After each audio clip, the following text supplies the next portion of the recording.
That is true. Okay. Why you got a helmet? Why you got a bump on your helmet? That's. Stop it! I can't with you. See, it took a second for that one to get a mental picture. I'm like, God damn it. I don't want that. I don't want that. Like, Well, look, wait, and do you see that after you're done chewing on the foreskin? Is that where you see it?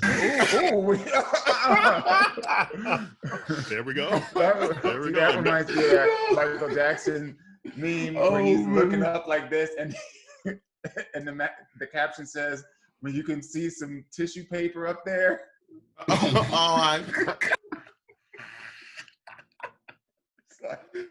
Oh my goodness. Oh my God. And we found our opening. Right. No pun intended. Hey, aunties. This is Will from Seattle, Washington. Is Raina. What's brewing today? Introducing AunTea Bourbon. Our power in sports. And our fight continues. So get your cups ready for Minoritea Report.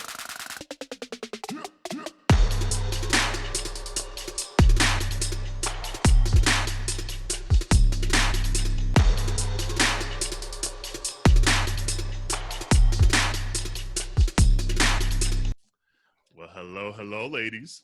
Hey, y'all. Hey. How's it going? How's it going? Another week, another melanin-filled screen. Good Lord, screen. And that probably tells you how my week is going, by the way. Squeen. I'm loving the melanin, though. And I'm loving all this black on black up in here. Music's by your side. A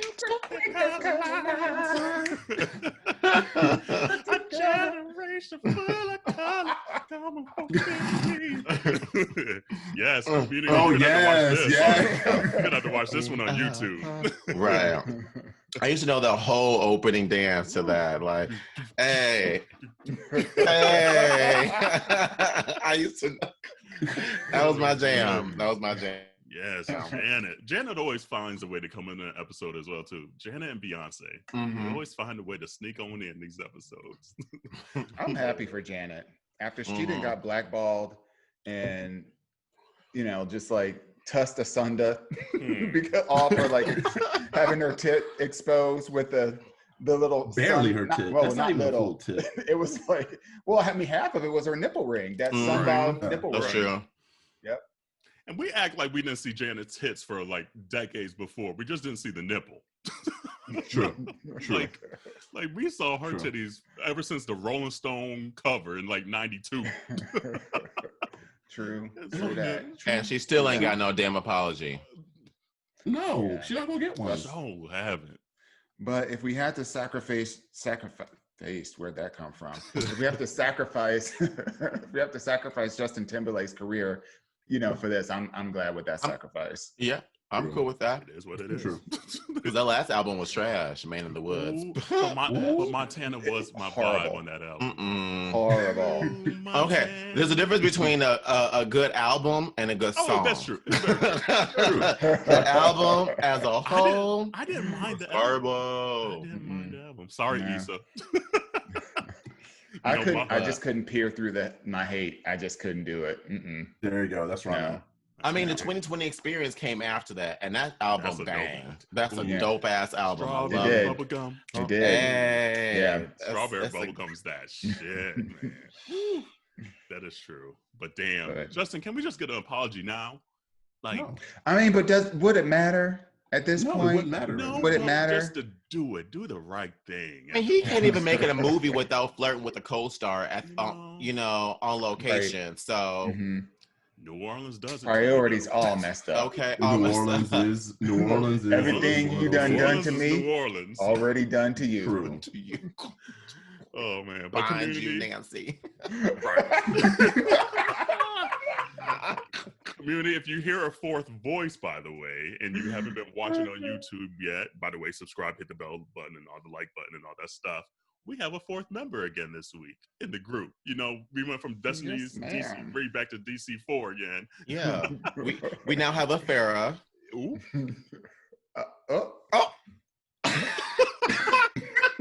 Yo, You know you live right down the street from me. Look, you I live know. right down the street from me. You know that, right? You live right at the Safeway that I shop at, so don't even start with me, okay? It's like, I'm gonna see you in the peanut butter aisle, bitch. It's gonna be a drive-by fruity, I tell you that much. Well, we have Will here, and we don't know his auntie name. So, what is your auntie name? So I actually just talked to Jarrell about it prior. Mm-hmm. I decided on AunTea Bourbon. Okay. Okay. And I don't think we had bourbon because we had Bullet and I forget all of them at this point. So yeah, I like a Torpedo, bourbon. Gimlet, Arak, Jaeger, Margarita, Bullet, girl, I got them all. You got them all now. She got them all. The list. You don't know. We're professional around here. I'm all about it. I'm about it. So what's your favorite bourbon then? Oh, well, my buddy JT got me this Blue Spirit for my birthday. Aww. So I'm sipping on Hey, this. JT. She listened to the episode. She listened. Exactly. Mm-hmm. Got the shout out. I'm just any bourbon, honestly. Yeah. You just got to kick back and just relax. You don't have no standards. Like on the rocks or with a little water? Okay. He's like, I like it strong. He's like, I like it strong. Like, is that your everyday drink, or is it like your everyday drink and when you're going out drink? If I go out, it depends on what we're doing. Going out with some friends, it'll probably be cider or Jack and Coke. Jack and whiskey, give me a double. Yeah, Jack and whiskey, double. If I gotta be like the mother hen, the mother goose of everybody, it'll just be cider or water all night. If I'm chilling at the house, it really depends what we have. Right now, because we're moving, we have some wine and we have some bourbon here. So I'm like, it's been a shitty day. Let's get some bourbon. Yeah, That's Although there was last a couple of weeks ago, I did go through the whole bottle of wine by myself. The husband comes home, he's like, "What's wrong with you?" And I'm like, shitty week, shitty day. He said, "Just one of those days." Actually, I was playing that song when he walked in. He was like, "I'm just gonna go to the bedroom." He was like, "I ain't gonna talk to you right now. I'm just gonna go to the bedroom." So I'm like, "Okay, that's good. I'll talk to you in a bit." Probably 2 hours later, we're on the couch watching TV. So it's like, he's like, "You better?" I'm like, "Yeah." With this whiskey in my hand, with this wine in my hand, I'm very fine. Okay. That wine has a different kind of like high, don't it, than anything else. Like it just hits you different. I get tingly around like the outer edges of my face. I get flushed a little bit. Like that's where I'm at. I'm there with it. Yeah. But it also hits better on a Friday afternoon. Everything hits better on a. I feel that's true. Exactly. That's true. It really do. But see, a wine Friday is different from a bourbon Friday.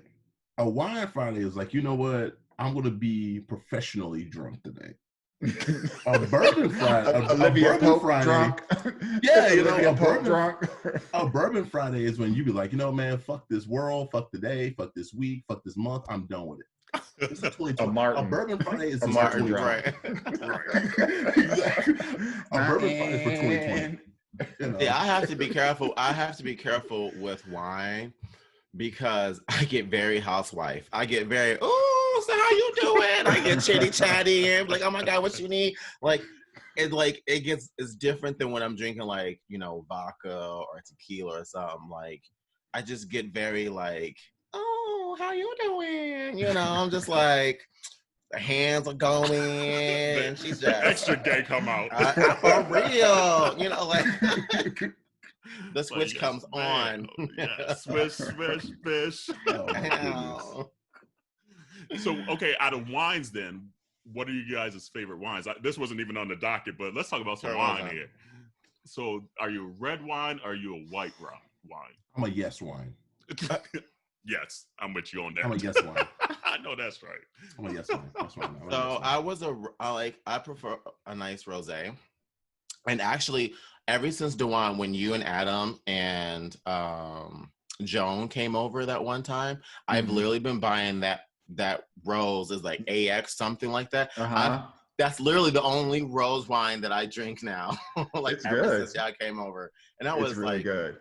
A hot minute ago. But now after going to Napa, I like they have a nice little Syrah at 1111 Vineyard that we're at. Okay, now Auntie Syrah. Okay. So I've kind of become a little bit of a Syrah girl depending on the brand. So she's a Valley girl now. That's why she's a Valley girl. That's why I said that wine girl. What you drinking, DeWanda? You drinking the rosé too? I mean, well, you know what my name is. Yeah, sure. Chardonnay all day. A nice buttery Chardonnay is like my absolute favorite. I don't have it often. Adam's more of a Pinot Grigio and kind of a more minerally kind of a wine drinker. But a nice like buttery Chardonnay goes with everything. It's amazing. That is true.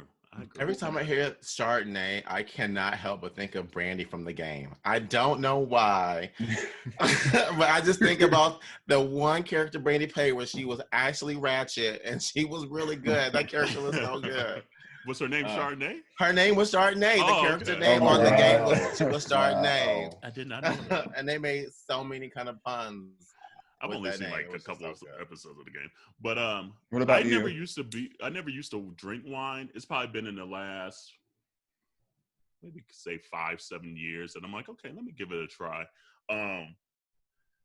Let me see what the hype is all about. Exactly, red wine. A lot of red wines actually give me heartburn a lot of times, so a lot of people get that. I steer away from the red, even though I enjoy it, but I just know I'm gonna get heartburn every time. So I try to do like a Chardonnay. I'm not even mad at a Riesling sometimes. Just get a little sweet wine and just chill out. So a lot of the white wines, I'm just like, whatever you got, yes, give it to me. Yeah. But I do like a buttery Chardonnay too. You're right that it goes with everything. You're absolutely right. It's amazing. It is true. And make sure you're buying French wine. Don't buy wine from fucking Ohio, because that stuff is trash. It's like, what wine you got? Oh, that Ohio wine. Right, that's like getting some Ohio pineapples. Come on, man. Wow. Funny. And no shit on Ohio. I'm from Ohio. I'm just saying, like, make sure you're buying your wine from like a reputable country, not state. Wait, do you not like California wines? No. Really? What? No. Excuse me? I don't like California wines. I don't like Oregon wines. I don't like Washington wines. No. Just I don't like New York wines. Yeah. I mean, I had to balance it out, so I had to throw in New York. So.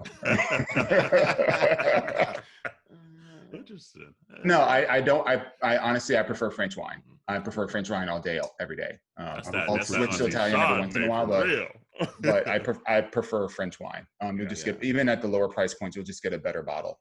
Yeah, and it's because the climate in which the grapes grow there are not so harsh as they are here, especially on the West Coast. So, look, she was paying attention in Napa. Look, she got her money's worth. Okay, she wasn't just drinking; she was taking notes. She was learning. She go to Napa one time. She can go to any cocktail party now. She got things to talk about. And now she over here swirling her fucking wine. I got something to say. Go to Napa one time. Oh, goodness. I know that's right. Oh, man. But Will, thank you for joining us. Yes, ma'am. I don't even know. Like we were supposed to start talking and getting to know you, but we got on wine it's fine. It is what it is, and that bourbon. So I'm trying not to go through this bottle. I'm gonna try not to go through this bottle. Through the whole episode, you go treat through your life. Look, I could treat your life. Where you gotta be tomorrow? It's a school night. And doctor's appointment at 9 a.m. I have to be there. From your house? No, I gotta drive there. Health? So you said you're moving. Where are you moving to if you want your business? Down to Tacoma, which is about 30 minutes away. Okay. Shut up. Shut up. Just shut up. She said 30 minutes. Okay. How it's 30 long minutes. is it really, Jarrell? It's about like 45. It could be like traffic. Not. Girl, with that traffic, don't play.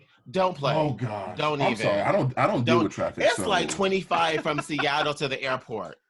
Don't lie. First of all, I live 10 minutes from you and I'll never see you. So don't even start. First of all, you're Shots right. fired. Okay. But second of all, your ass don't be here either. So I don't even want to hear it, heifer. Well, actually, with COVID, I do be here now. You don't want like to travel too much. Weren't False you just Springs, somewhere? anybody? Where were you at last weekend? Don't worry about where I was at last weekend. We're Okay, not talking exactly. about you. We're talking about Okay. And Jawan and I just looking back and forth. I'm seeing where this conversation goes. Same. Thanks for the tennis you. Wait, match. weren't you out of town a couple of weeks ago? That's all I gotta say. Mhm. Because you was out of town a couple That's of when weeks he was ago. getting his Napa learning. Napa Okay, know how. Exactly. Oh man. So are you currently in the military? Yes, I am Nice. currently in the Army. Okay. 11 years? I think it's 11 years now. Oh, shut up. Wow. Yeah, it's Thank you fucking for long. your service, by the way. Thank you. Yeah, don't tell me that. I don't like that shit. Why? It's so fucking, honestly, it's super awkward when I get it, because people usually want me to say thank you back, and I'm just like, I just want to go on with my day. I don't want to do all that. It's kind of like going to a flight. Like I'm in the airport, and I was in Dallas, and I was in uniform on the rare occasion, and he's like, oh, thank you for your service, and I'm like, man, I'm running late. Leave me the fuck alone. I'm trying to I got shit to go to. Like, I don't got time for that shit. Yeah, that's it. And she wasn't ready for that verbal assault. Right. She wasn't. No, and that's the thing. For me, it's okay, cool. I'm a man of the people, so I appreciate it, but let me do what the fuck I need to do. Yeah.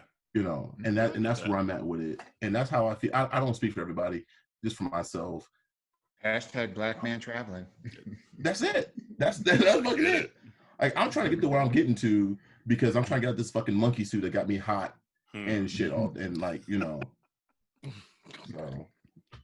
He said, I'm trying to take these clothes off. That uniform is uncomfortable. For everybody got that uniform fetish, it is uncomfortable as fuck. So when you ask a military dude, hey, come over in uniform, fuck no. I don't think I have that fetish though. A lot of gay men's do. The only one I do is for a firefighter. I don't know why. That's the only one. It's easy to get out those uniforms. Well, because they got to jump in on them. They got to jump in on them quick. It's easy to get out those uniforms. Wait, is this experience? She scratched her head. Right. Where's the T at? What's the T? I may have swerved with a couple of firefighters before. Oh, yeah. Okay. And I know how fast it is to get in and out of those uniforms. He know how to slide down them poles. Okay, look. Now. Okay,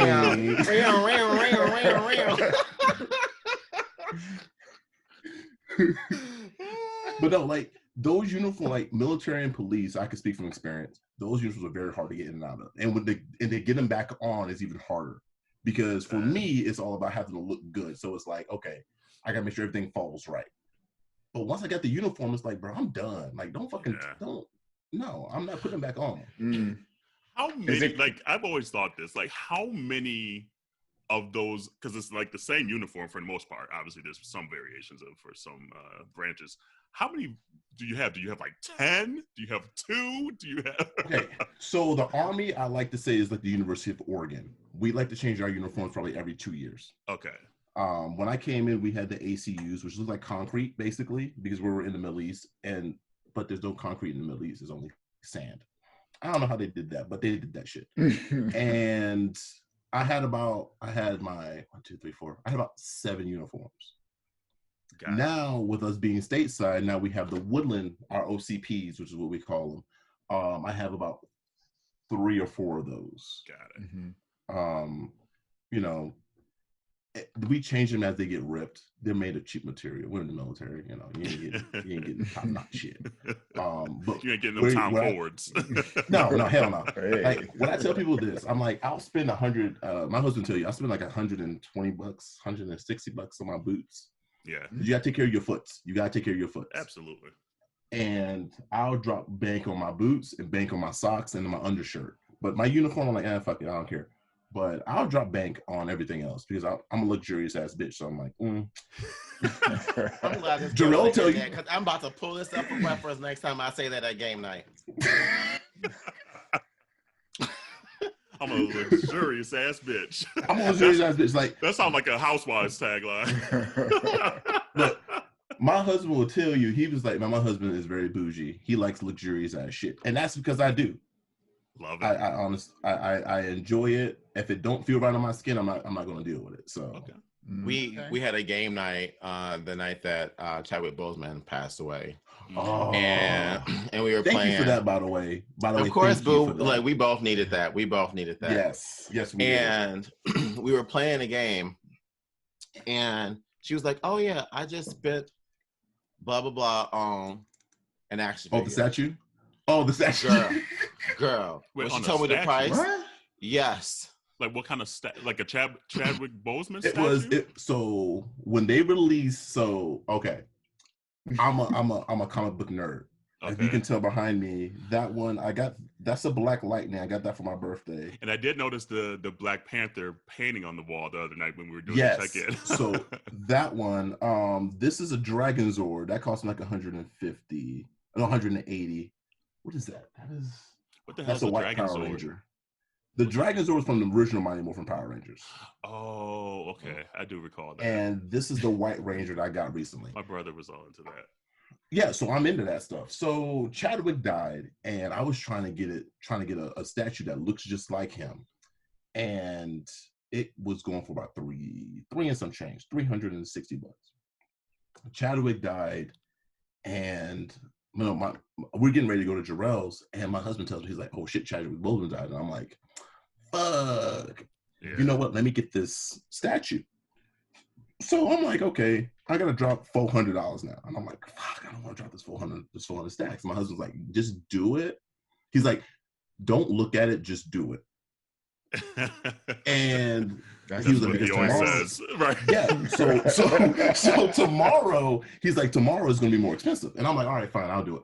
So I end up doing it, and it costs me. It's coming from Hong Kong. It's limited edition. Looks just like has it gotten here yet? No, it got here. It got here in like 2 weeks. Okay. And it costs $485.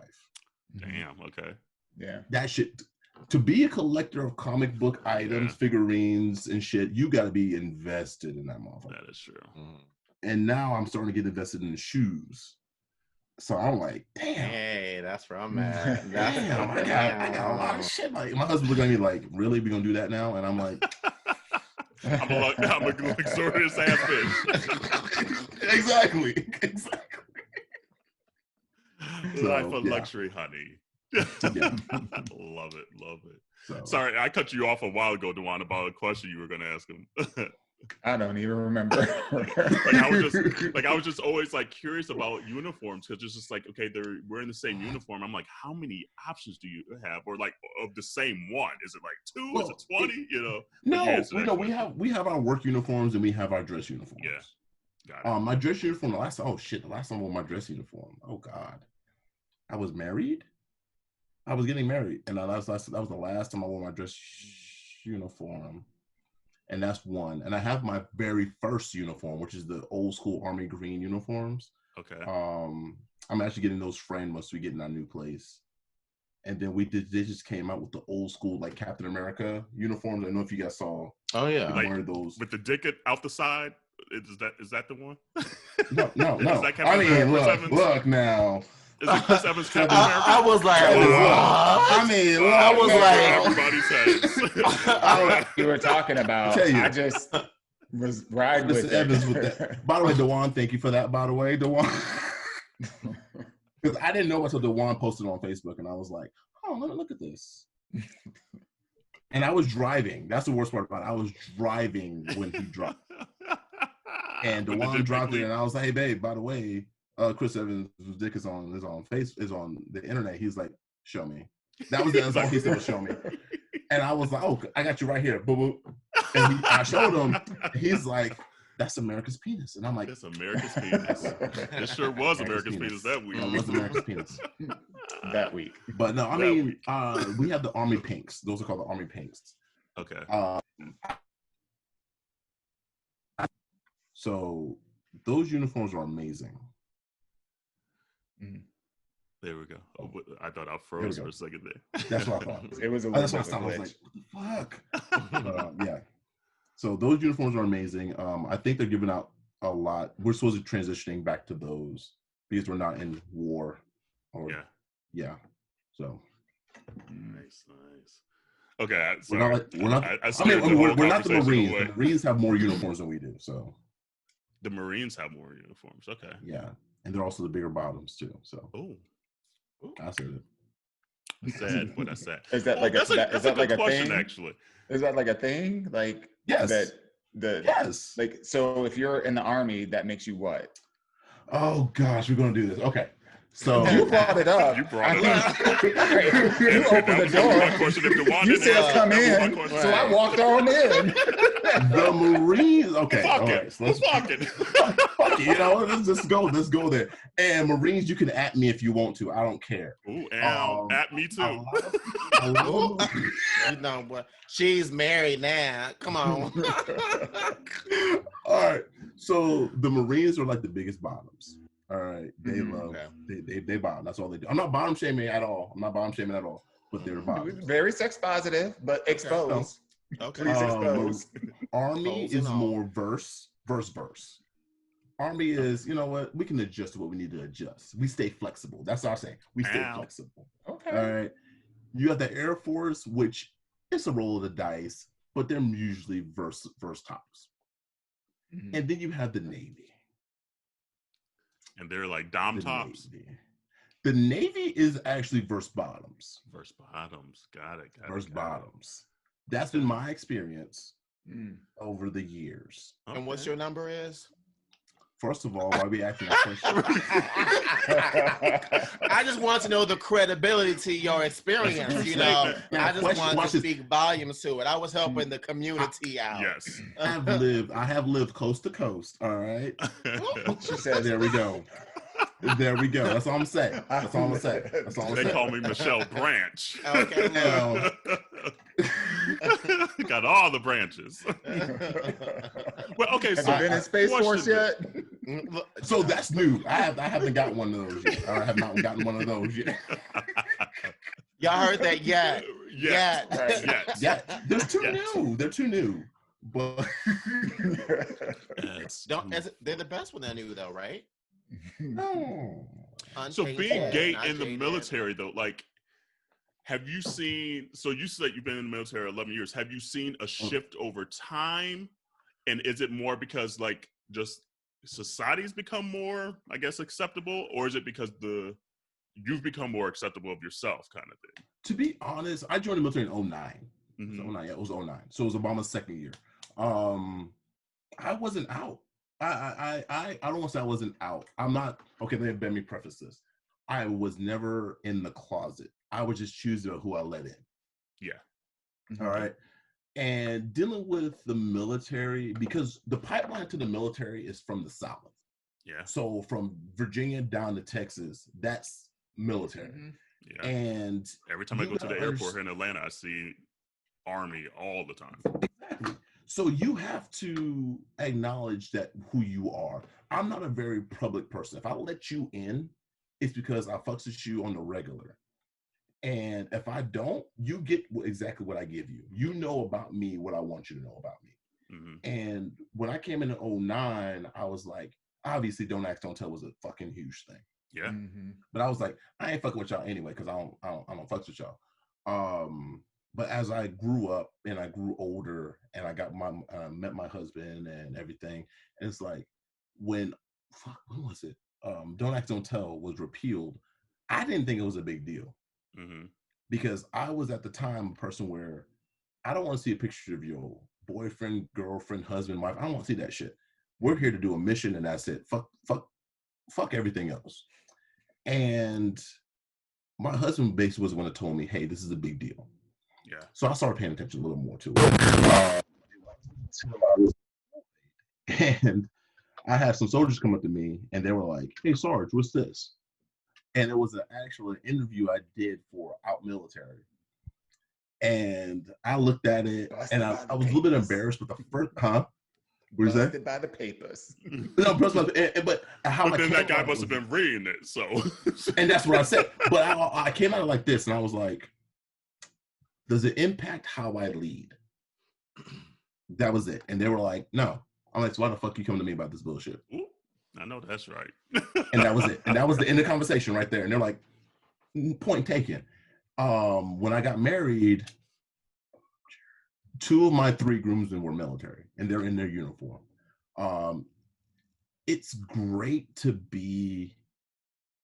It's great to be a queer POC in the military, a queer person in the military, but it's tricky as well because you're still part of the good old boy system. Right. You're still in that military where people are coming from back, I don't want to say backwoods, but small town Arkansas, Mississippi, Kentucky, they don't know what it's like. So I'm from the school metropolitan areas. Exactly. So for me, it was, I want to show you who I am first. And if you find out, you find out. Like I just have, like my S1 right now, he just found out that I was married to a male. And he was like, hey, so I was looking over your records, and I was like, if you ask me about my husband, I'm going to punch you in the fucking face. And he was like, well, I wasn't going to ask, and I was like, but you brought it up. And he was like, yeah. And then now we talk about that on the regular. And I make little side jokes about it. Because I'm like, oh, straight guys are just fucking just so insecure. And they'll make jokes, they'll laugh about it. But I'm honestly, I don't want to say it's great for all military members because I know each division is going to be different.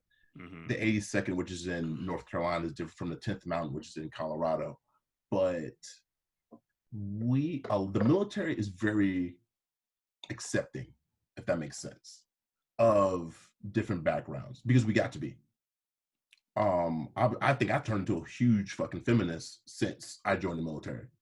Because now it's women are joining, especially Marines, women are joining in the military and they're doing infantry, they're doing other shit. And I'm just like, give me her, and her. These some bad bitches and we finna kick some doors in. Right. Yeah.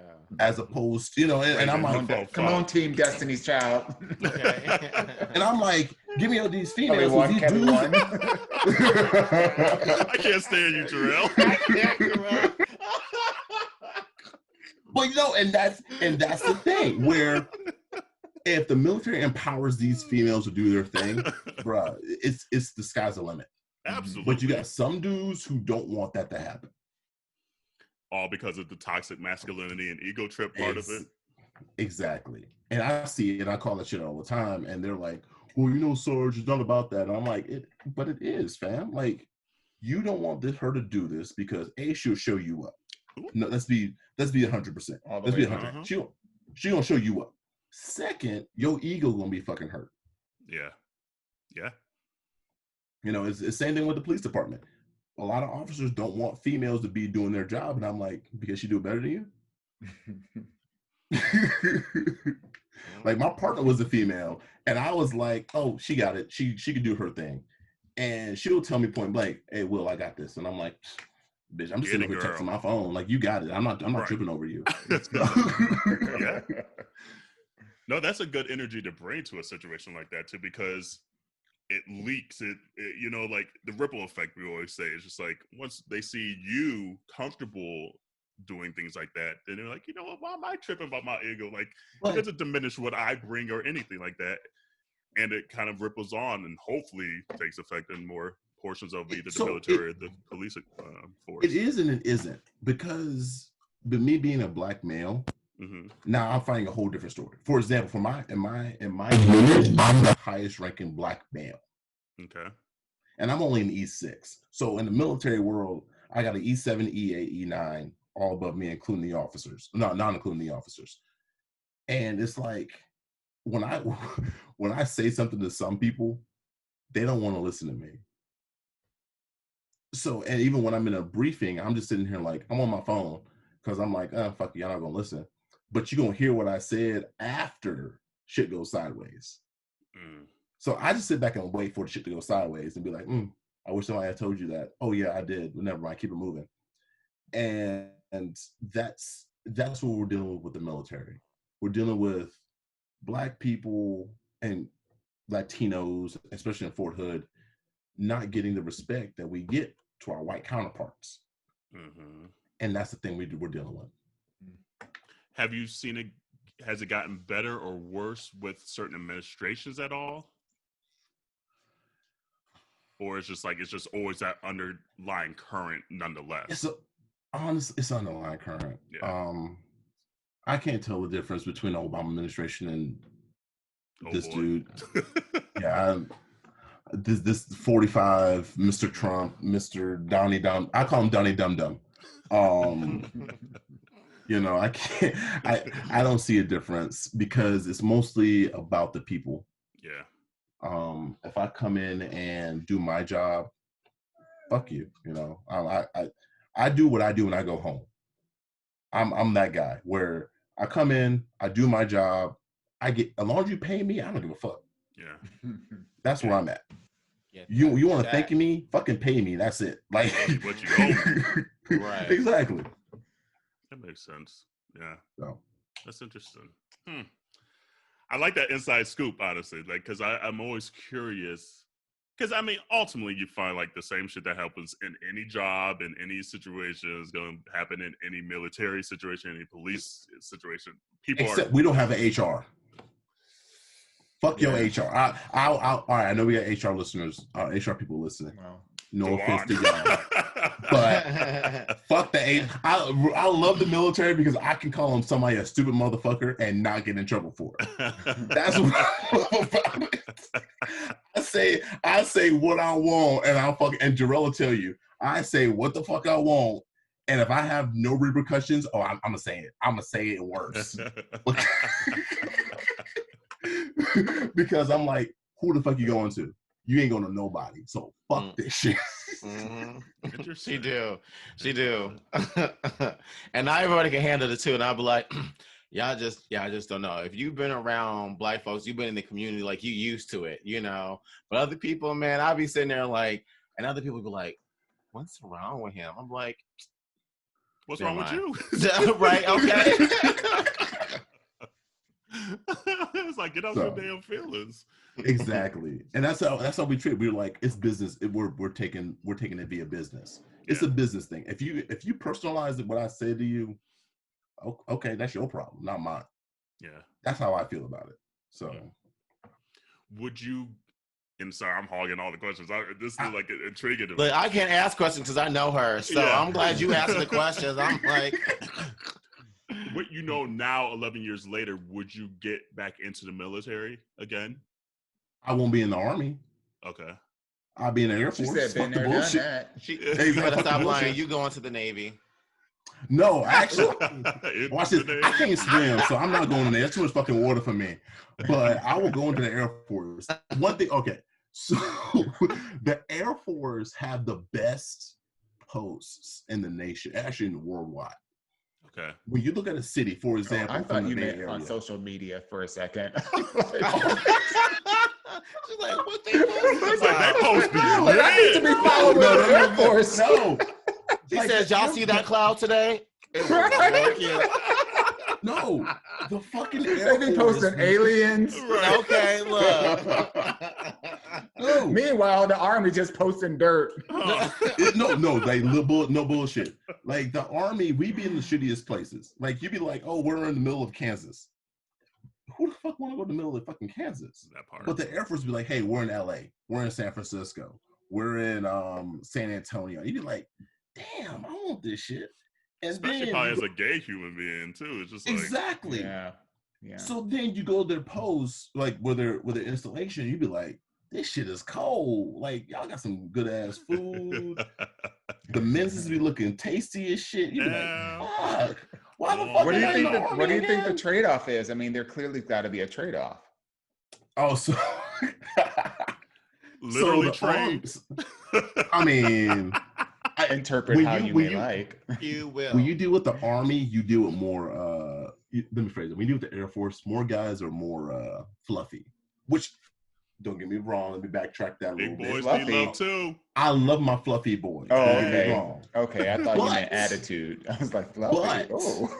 When you're in the Air Force, the physical requirements are a little bit less. Got it. So you're not running 2 miles. You're running 1.5 miles on a treadmill.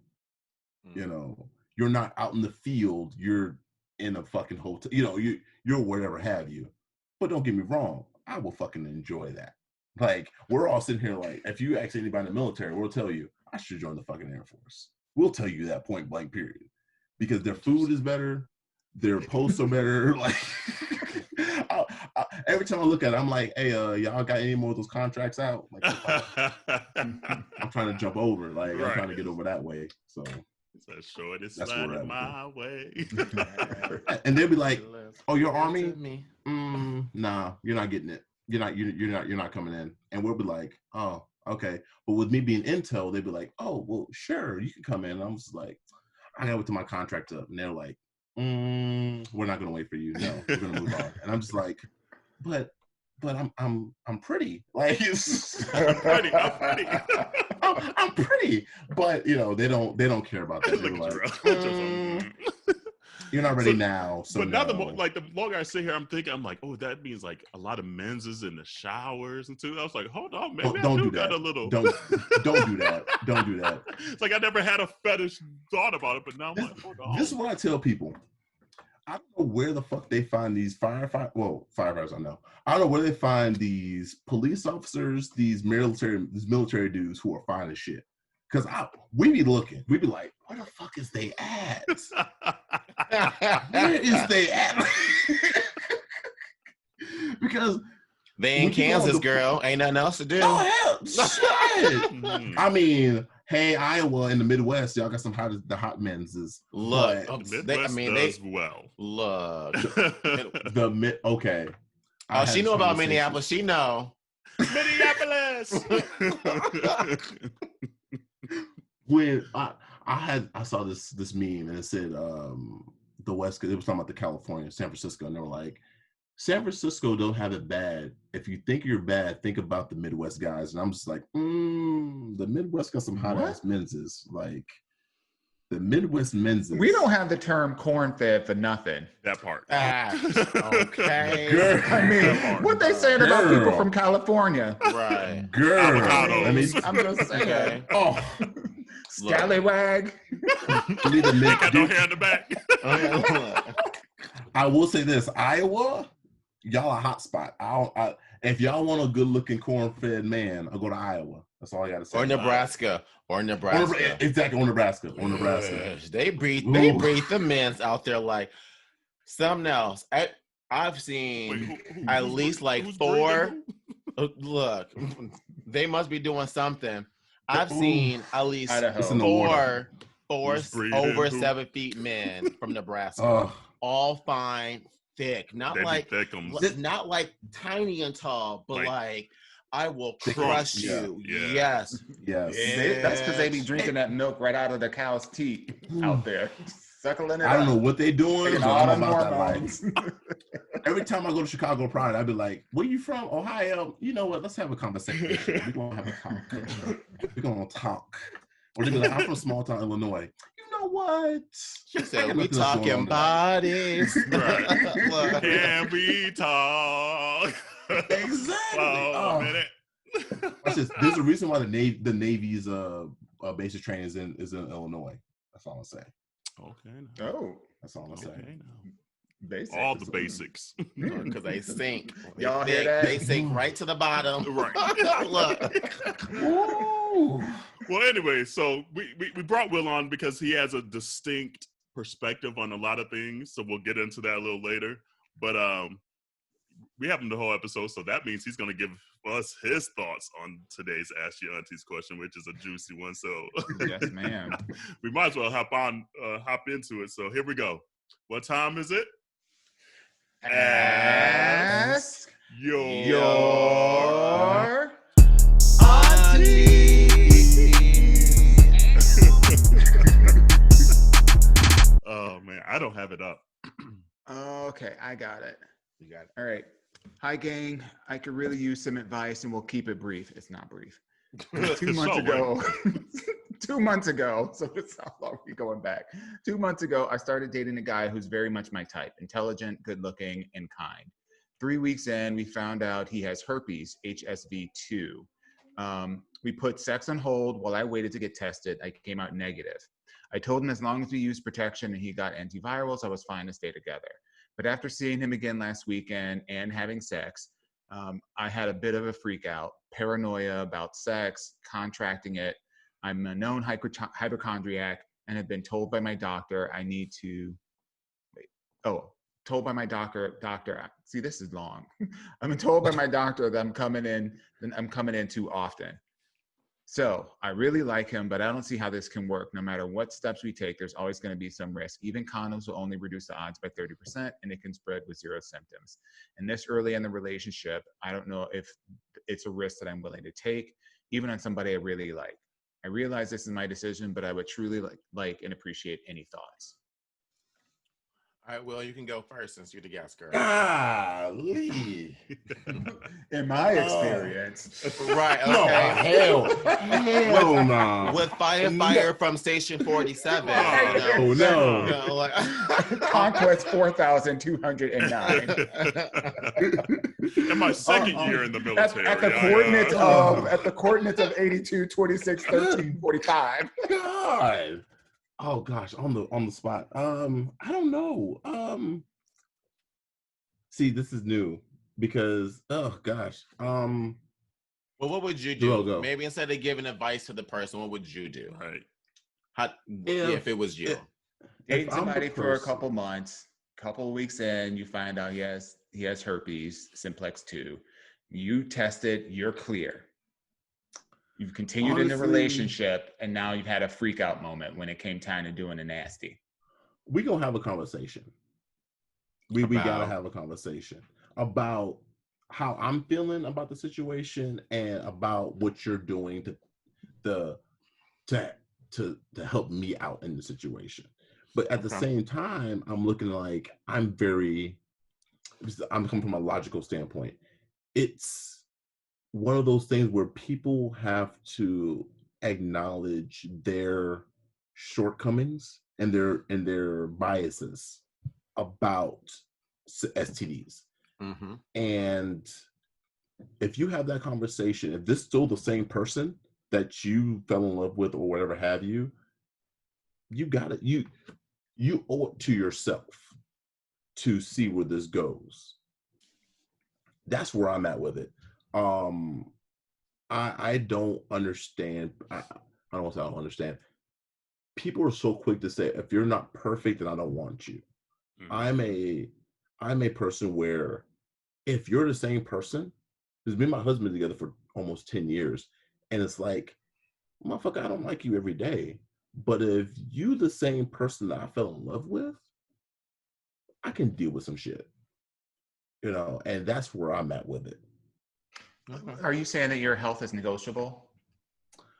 I don't want to say my health is negotiable, but if you're taking the right precautions, then we can stay together. For example, back in 2000, even 2000, being HIV positive was different then than it is now.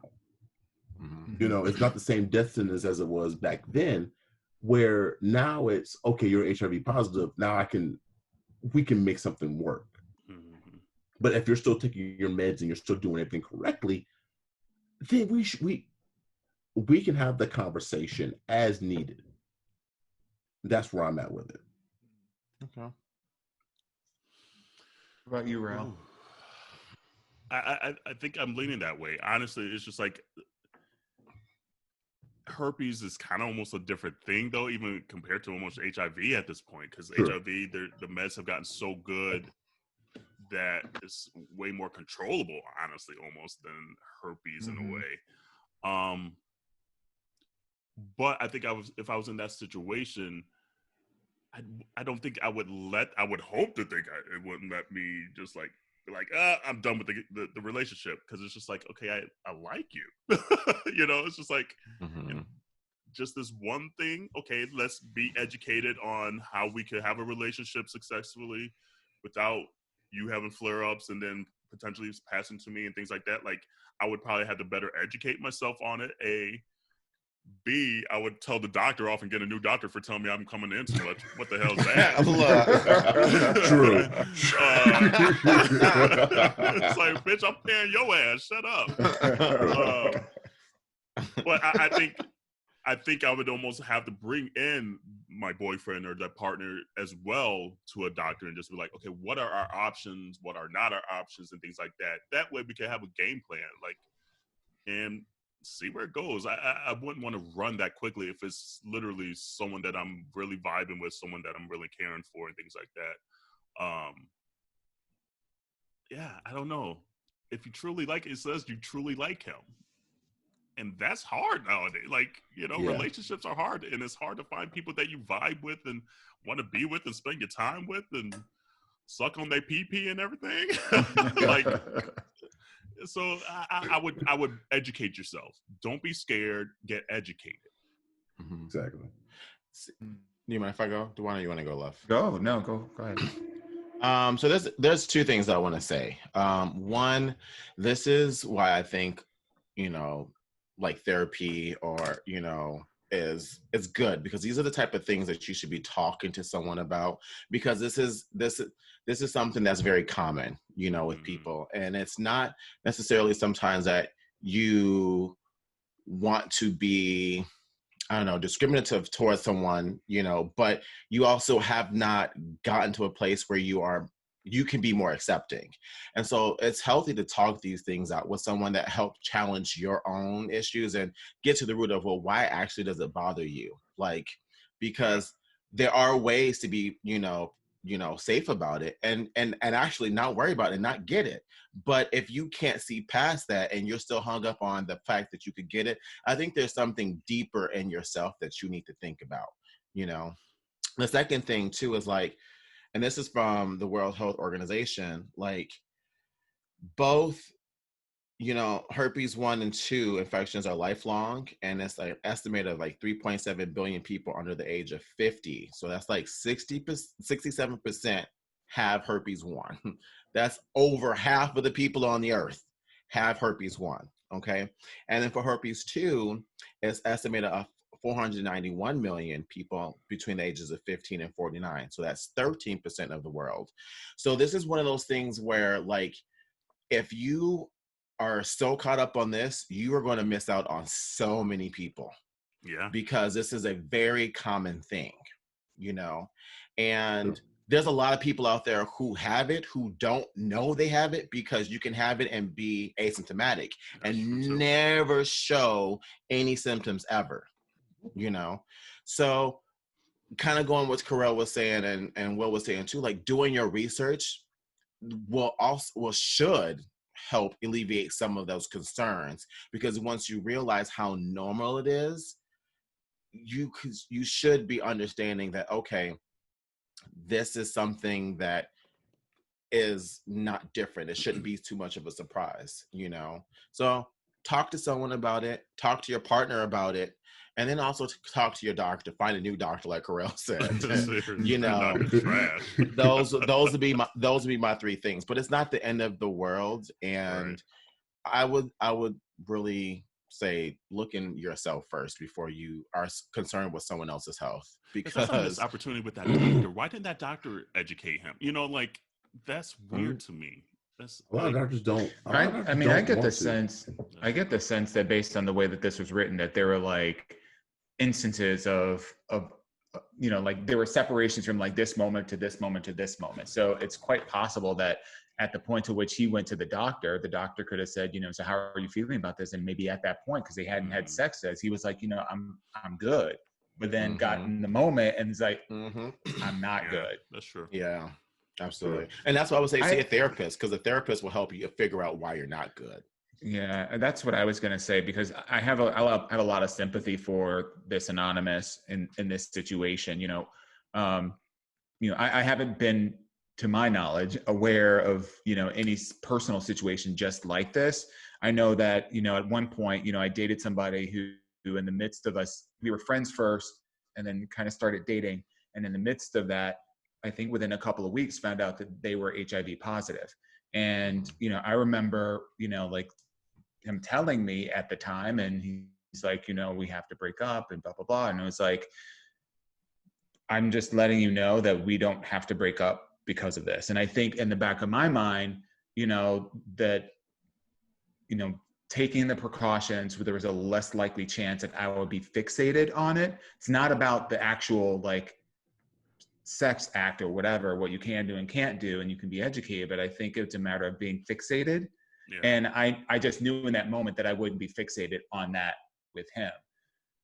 Going back to Anonymous' situation, it sounds like, you know, he is fixated on it and he wasn't expecting that. And I think, you know, respective of whatever he's chosen to do or will choose to do with the person that he's dating, you know, I think, Jarrell, to your point, it makes sense for him to just have a conversation with the professional about that fixation. Because it's, for a lot of people, it's not, yes, they can get educated about things, but if he already said in his note that he's a hypochondriac, so he fixates on things that are wrong. So this is less about physiology and sexuality. It's more about his mental wellness. Absolutely. I would say. Yeah.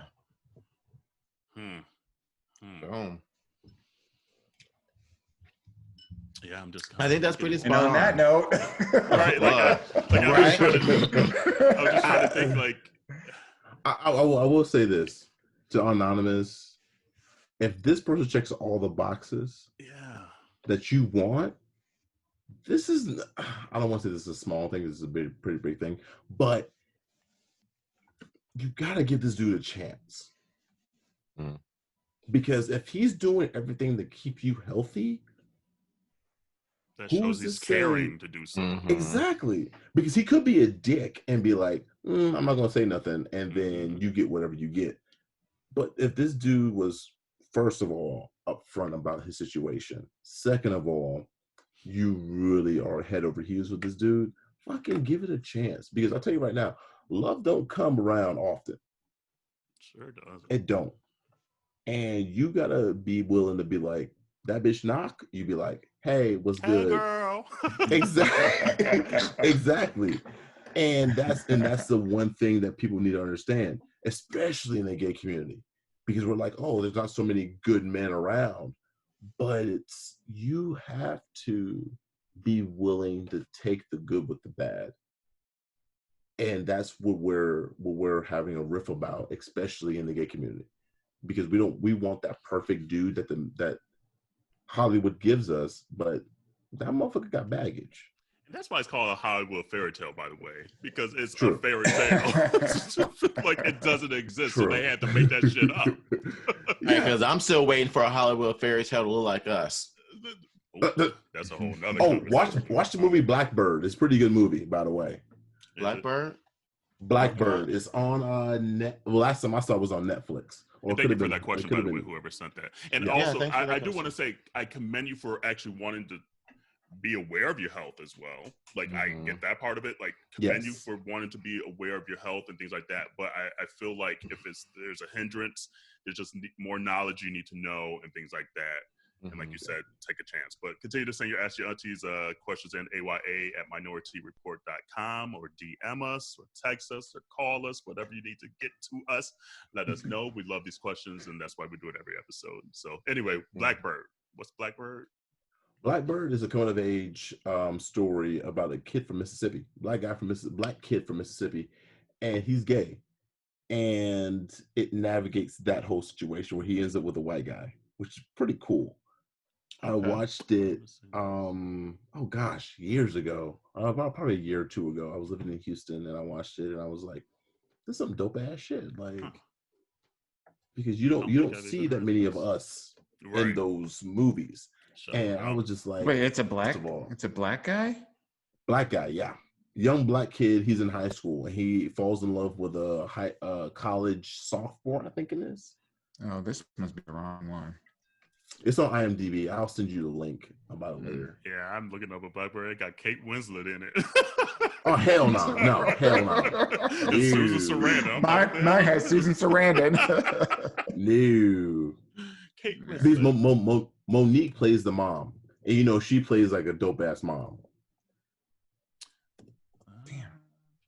I don't see it out here, but no, I want to check that out. I agree. There needs to be definitely more movies like that for us. Like, where's the black Love Simon? Where's the black Call Me by Your Name? Even though that's a little problematic, we talked about that before. But it's like, we have these stories too. We have these situations too. Like, you know, Well, is that a wig head at the back of your corner? It took you all this time to see it. I just noticed her. She's a little late.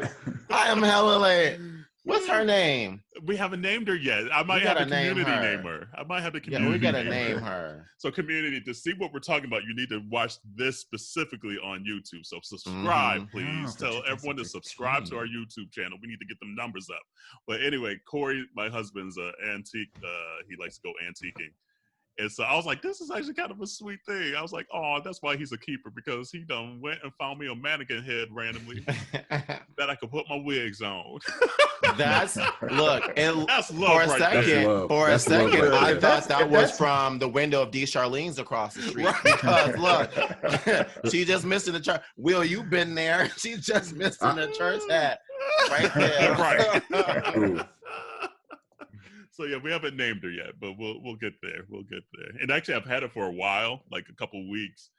And every time we record, I would move it out the way because I'm like, oh, it's just gonna be distracting.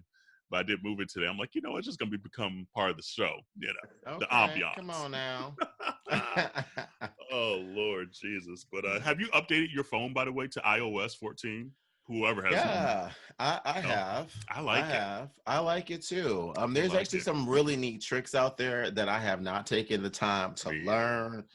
A friend of mine made a post yesterday on Facebook, and apparently, like, you can change like the color schemes of like even your apps. So like, how like the apps are just kind of like really colorful and playful, etc. You can change the color to them by making them like different tones. So you can do like a whole pink rose, so like all your icons can be the color of pink rose, and you can change them to photos, etc. too. Right. But apparently you have to use like the Shortcuts app inside of that. And that shit is complicated. That Shortcuts app, I need a class for that. That's why I go on Reddit and like download people who've already done the due diligence, because I'm like, I ain't about to sit here and do all this coding for the Shortcuts app. But it looked dope as hell though. It really does. But I was like, you know what? That's too much work for me. Yeah. I need a template to be I could just fill in. Mm-hmm. Like if that was part of the iOS update, I would have loved that. But the Shortcuts part, yeah, I think the one thing I like the most so far is not even like the widgets. I'm like, okay, whatever. You still got to push it to get your information. So it's like me pushing the damn app. But you like the videos, don't you? No, actually, I haven't even done that yet. Okay. But I like pinning certain context at the top of my messages. Because like I have like Corey, I have Minority Report, I have like the one we have with all the fellas and things like that. And so like scrolling and shit, trying to find the shit every once in a while, I'm like, oh, this is right here at the top. So that's my favorite feature. And I'm sure all the Android people are like, I had to learn. I had to learn because you used to get the notification saying, oh, you have like 4 unread messages. And so I would like open my phone and I look and I'm like, I don't see where they at. And then you look at the little bubbles and you see like, there's a little blue little circle around it. I was like, oh, okay. So I had to get used to that part. Yeah, but I do like that part too. Yeah, I like that. Yeah. I like the video ones. So that's the video and video? So the video feature, so you can be watching a video and you can close the app. And depending on the app, it becomes a little video, like little thing. So you could be literally watching a video and still playing like a game at the same time, or watching a video. You can't do it with YouTube. You can't do it with YouTube. Tripping. They made me so mad about that because that was the one thing I was. That's the only thing I want. Yeah, they have no incentive to change their interface at all. No, don't. I mean, even their website. Yeah, even the website. I mean, look at their website. That's from like 1992. You're right. It hasn't changed. But they like, but your ass is still on with it. It's like you're right. You're right, Google. You're right. They have the worst interface ever because every time they roll out a new product, it looks completely different. Like you go to it's so weird. Yeah, I agree. Will, what you got? You must got that Android because you over there extra quiet. I got that Pixel 4 right there. That's you know what? If I left iPhone, I would go to Pixel actually. Yeah, I got the Pixel. Did you always have Google? I love it. I haven't. I actually used to be an iPhone person, and then I decided to leave. When? What happened? Back when it was like an iPhone 4? No, it was an iPhone 7 or 8, and I was like, I like a Honda Civic. I like Serena vehicle. Ooh, that was weird. What was that? Sorry, it was Right, That was that's very technical difficulties. demonic. Yeah, right. That's because it was a lie. That's what it was, because it was a lie. That's where the audio came from. Somebody lied. So my husband has an iPhone 11 Max. I think that's what it's called. And I was like, you know what? I don't like having the Honda Civic because you change the lights on it. It's a new year Honda Civic. I like new stuff. So the Pixel looks the same every year now too. Come on now. So I had the Pixel 3. I had the Pixel 3, and it was different from the Pixel 4. Okay. So yeah, and also Pixel 5 and everything looks literally like the last one too that they're about to. I haven't seen the Pixel 5. I have not seen the Pixel 5. Yeah, they're about to come out with it in like a week, I think. Okay, I'm a fan of the that you can customize the hell out of the Pixel. All the Androids, you can basically take off all the bloatware and be like, hey, guess what? This is my phone. So I don't have a lot of the bloatware that, you have to keep it like Samsung. I have somebody in my life who likes Samsung. I don't care for Samsung. It's too much bloatware. My work phone is a Samsung. You're right. It's like Samsung. My work phone is a Samsung. All my life I had to fight Samsung. But no, my work phone is a Samsung, and I fucking hate it because I'm just like, ugh, why do I have all this shit on here? Yeah. And it's so stupid. I'd rather have an iPhone if that's the case. But yeah, my work phone is a Samsung. I don't like it either, actually. Yeah, so I want that new Android phone that you can fold. I don't know why. You would. Yeah. No, here's the thing. So I actually have a friend who has it, and I've actually seen them use it and got to play with it a little bit. And it's with what? Excuse me. Not like that. The phone. Look, don't have me. First of all, don't have me come up missing because Fizz don't play that shit. Okay. So, I know you don't.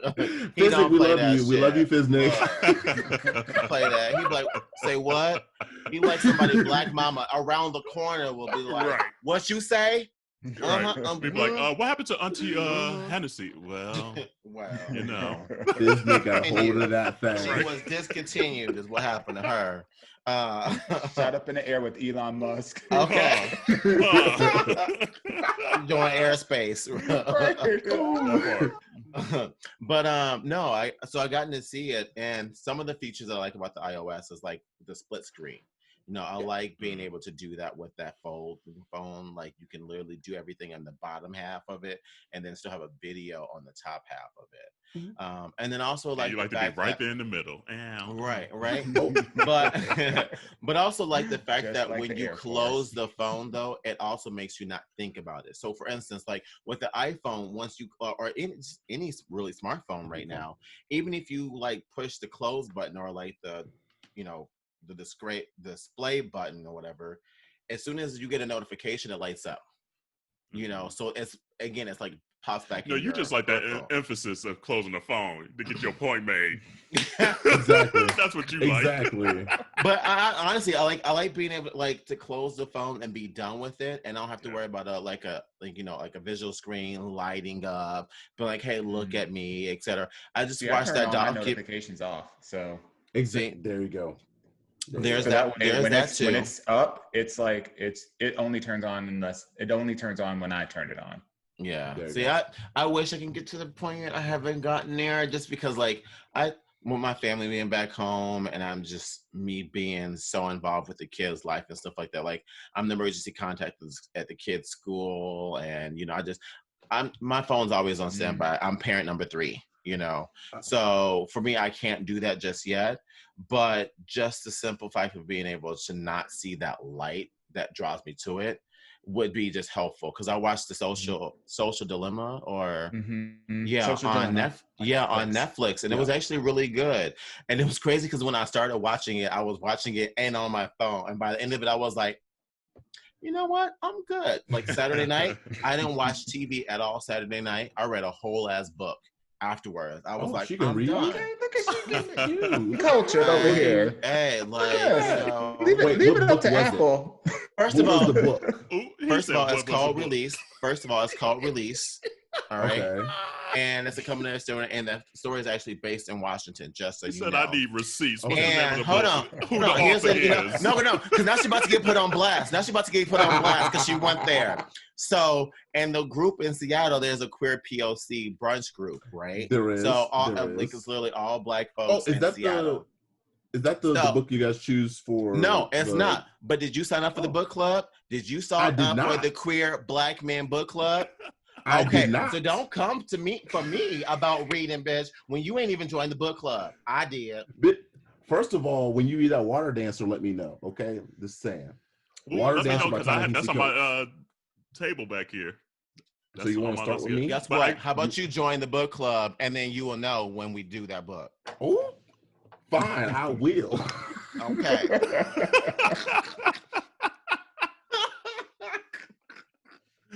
Oh, love it, love it, love it. But what else? What else is out there before we get to the heavy stuff? Like I'm just mentally preparing myself. French Open. The French Open will be Ooh, the starting French soon. Open. That's How right. do y'all feel about 2 the weeks, French Open? I don't know if I don't know if they're taking the right precautions, honestly.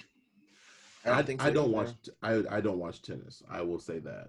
But with that being said, I'm rooting for everybody black. I'm just letting you know right now. That's Okay. it. Fair. That's Fair. it. That's all I got. That's all I got. Fair. Absolutely. It's Model only for the the Williams year. sisters because Naomi ain't going over there. She said, Mm-mm. She's like, I ain't Oh, going she's over not there. doing it? Okay. She said my So hamstring hurts still. I mean, she did kick everybody's ass in the So U.S. did. Open, right? So I'm did. fucking with her. So she said she ain't fucking with it. I'm like, okay, fine. I'm not gonna fuck with it either. But Serena, I gotta call you because that last outing you did was not okay. It I'm wasn't with you. okay. Wait, what I was. happened? The What? semifinal loss. Yeah. Oh. We don't do that, boo boo. We don't do that. No, we don't. Wait, do what semis. happened? Oh, Serena losing the lost to semi? Just- Yeah, Yeah. okay. Her got you. performance. Yes. You know what? Look, Chastising her performance. I will take that. I will take losing in 3 sets over getting smacked and 2 sets and straight sets in the championship, Yeah. which was literally But the last 4 Grand Slams she's been in. Got Post her ass baby, whooped. You got right. her ass handled every Yeah. Grand Slam. Yeah. But I need her to get back to that whole, let's show these bitches who I am. Yeah. What if this is all she's got? What Don't if, say what if that. I'm just saying, like, Yeah, what if this is another all friend she's said the got? same thing.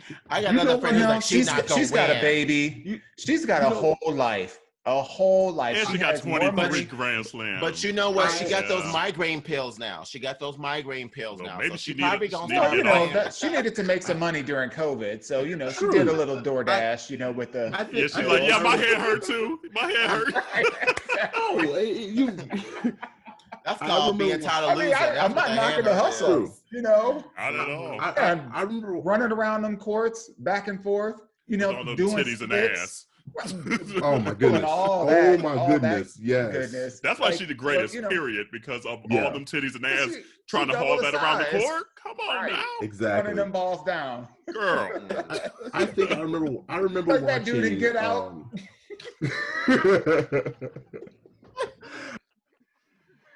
I remember watching Jerry Rice late in his career. Jerry Rice, Michael Jordan, those guys. And I'm just like, you should have hung it up at that last championship. Mm-hmm. Serena, I think she still has some left in the She still tank. has a little, yeah. She has a little something left. Yeah. But, But, like the older you get, it's easier for you to have an off day, and that's what's happening to her. That part. There's yeah. just days you don't feel like fucking hitting a tennis ball after 25 and that's years. And how was she playing in that It's match? Like absolutely. Even the first set, which she won, but like the first set, like it was a struggle. It was. She was like, I don't feel like being It was a here struggle. today. And I hate to say this because we love Patrick. We love Patrick. Is it time to move on? I think it's time to move on. And I the think same thing. I didn't want to put it out there. and I say that just because I don't think Patrick is harder on her like she needs to right now. And I think that was the best thing about Patrick becoming her coach when he did those Patrick is her 9 husband. years ago or something like Her that. coach. Like, I wish. you know, like, they're my husband. Oof. right. Hey, Her Patrick. coach. Her coach. Okay. Yeah, her coach. Okay. We love Patrick. We do. But I think they now have this type of relationship where Serena runs everything. Yes. And I don't feel like she takes him as serious. It's more so like he does as much as she allows him to do. And I think she needs to really be harder on herself in the right ways when it comes to practicing, you know, not in the sense of like, you know, I don't know what I'm trying to say. Like, and I think she just needs to realize that she can't out-hit all these girls anymore. Like, she's changed the game. She's the standard. Exactly. Everyone grew up on you, so I know what you're going to do because I watched you from the age of 5. So right. I just wondered, like, do you think that, like, Patrick is her coach, and you know he's her coach to help push her towards her goals, where her goals are, right? Not to his goals. So I'm just wondering, like, you okay over there, Will? Oh my God, this is Patrick that you just showed. Yes. Patrick is everything. That's what I was doing. I was sending him the picture. Hey Patrick, give me a call. Seriously, Patrick's aware of us now because every match I'd be like, "Hey, Patrick," and he'd be retweeting or Instagramming some shit. He'd be sharing the Instagram. So, dude, hey, Patrick. We need to have a conversation. And he got cakes too. Whew. You know what? Patrick, we need to have a conversation. Letting you know right now. Anyway, continue. Got me hot. Got everybody all heated up out of here. All of us with interracial relationships. Okay, look. Right. Hey, Patrick. Yeah, right. See, YouTube moment. You gotta watch YouTube. Oh, Patrick, yes. I just feel like a coach is there to motivate and challenge a person to reach their goals. And in some instances, when that athlete doesn't know what they're capable of, it's pushing them beyond that. But here you're dealing with somebody who is at the top of her game, who is at the top of the game, and has been at the top of the game for a long time. I'm just wondering if, you know, in the context of all that, is she just like, I'm just going to go out there. I'm going to have fun. If I win, I win. If I don't, I don't. And I know that, like, people are buying for me to, like, you know, get a certain number of grand slams. But I'm just wondering if, like, that's just not a goal that she shares. I think anymore. It probably changed a little bit too with the kid. It's just like, Yeah. that was probably her ultimate goal. But then once you get a kid, your goals shift. Like, that ain't your priority. And I think she's struggling, knowing that I know this is not my priority, but I want to do it, and trying to find that extra exactly. you know? Yeah, because her priorities don't align with her goals. Like, her priorities aren't allowing her goals to flourish. Because the truth of the fact is, she's still making more Grand Slam finals and semifinals than anyone on the whole tour. Absolutely. And being like the second oldest person on the freaking tour. Yeah. So that alone speaks to her talent, that it's possible. Like, people are making a single one and still are in the top 10. You know what I'm saying? And she's not playing any of the smaller tournaments. Not any, but not as many of the smaller, very few, you know. But good. So a semifinal Grand Slam final, and then she's still in the top 10 off of those merits alone. Yeah. That says a lot. So the talent is there. I think it's just about the prioritization. Thank you. Appreciate that. And the mindset that will help her get to her goal, because she can do it. She can absolutely do it. Both her and Federer. What if she's already pregnant? Just stop it. Because I want her to at least make with time's out the way, girl. Stop it. I'm just saying that's an excuse for her not playing like her what we think of her peak. She was pregnant last time, so she should be winning. She ain't pregnant. She ain't pregnant. True. But they do say the second one hits different. Probably. That is true. But yeah, I'm hoping, and maybe the French Open, even though her career has been the harder one for her, but maybe it gives her enough time now. Because like these girls ain't playing around. These girls hitting the shit out this ball. Yeah. And they were playing Serena played 4 days in a row? Mm-hmm. And every single match that she played was 3 sets. Yeah. Okay. So in the tournament leading up to the Open, Yep. She was down. Every tournament in the Not US the Open. The Open you get every other day. Well, still, but every match she played was still 3 sets in the US Open.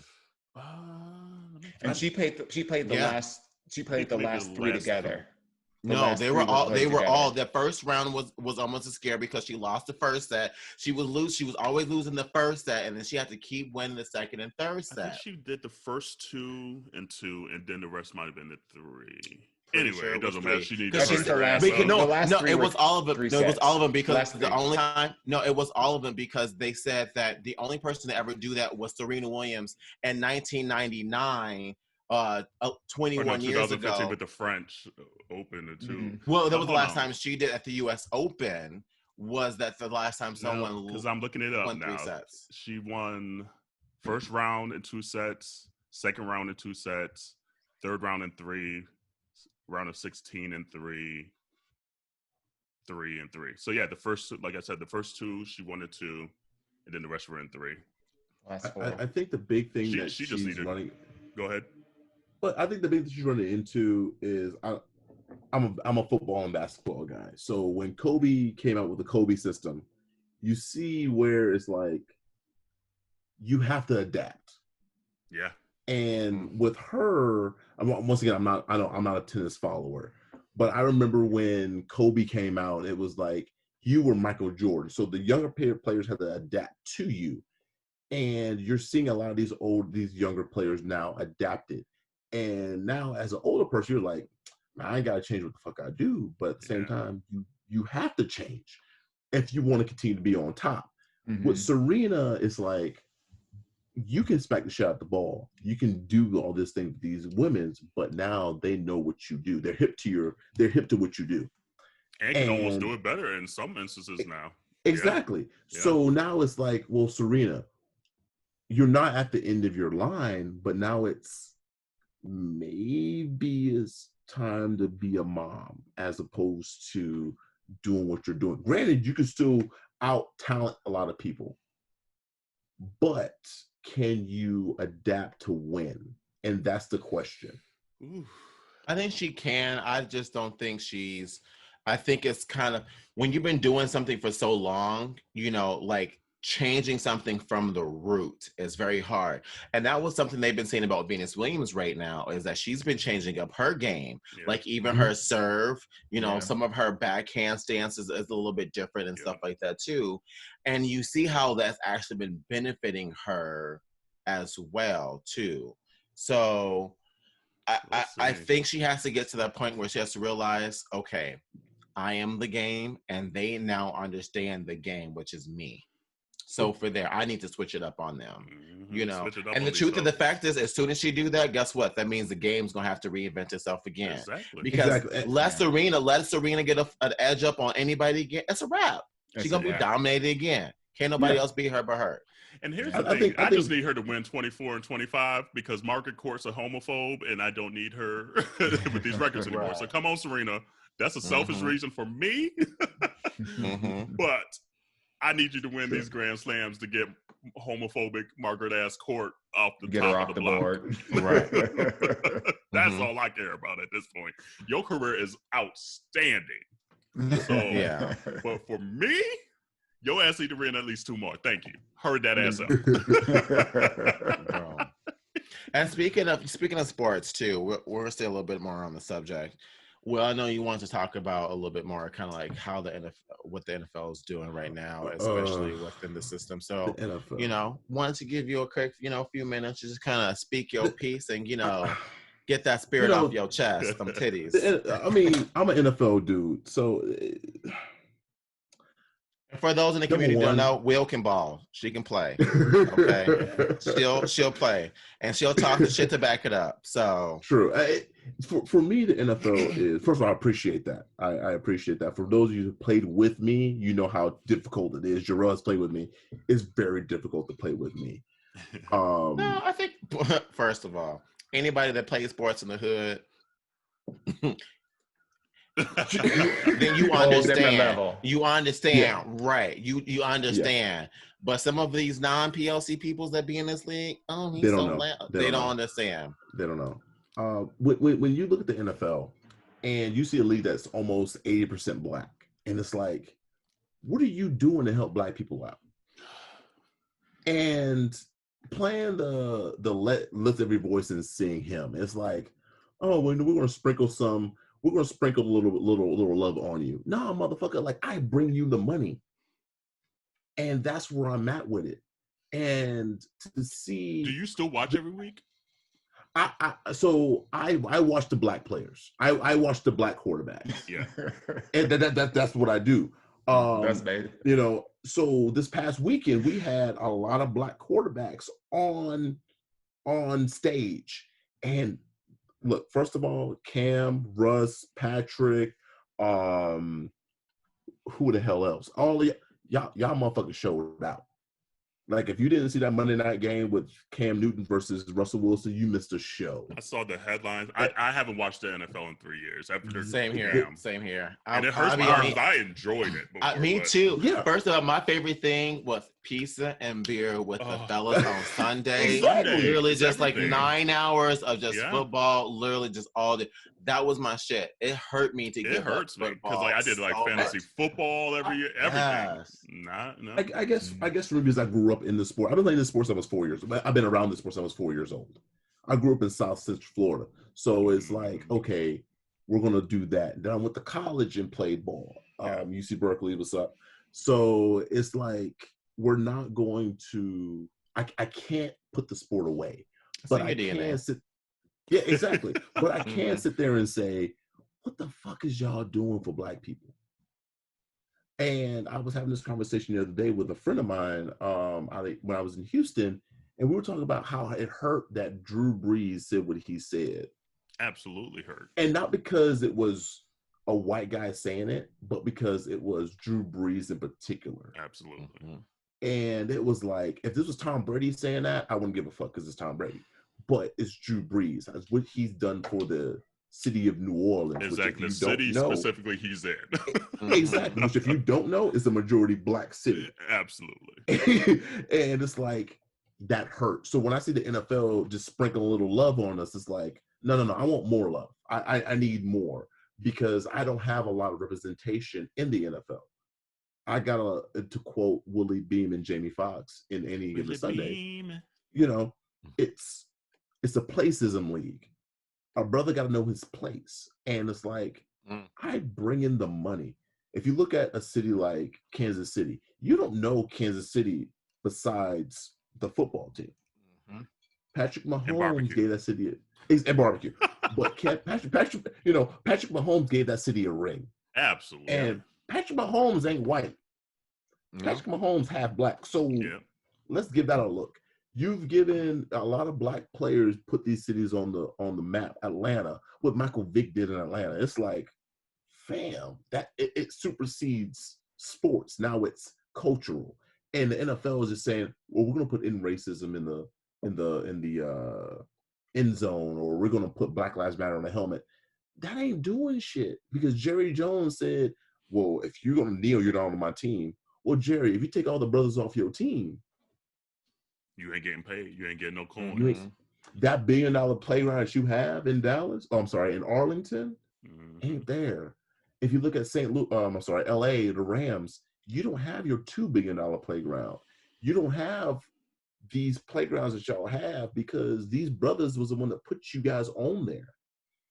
And granted, I'm from Florida, but Oakland's my home. Jarrell will tell you, Oakland's my home.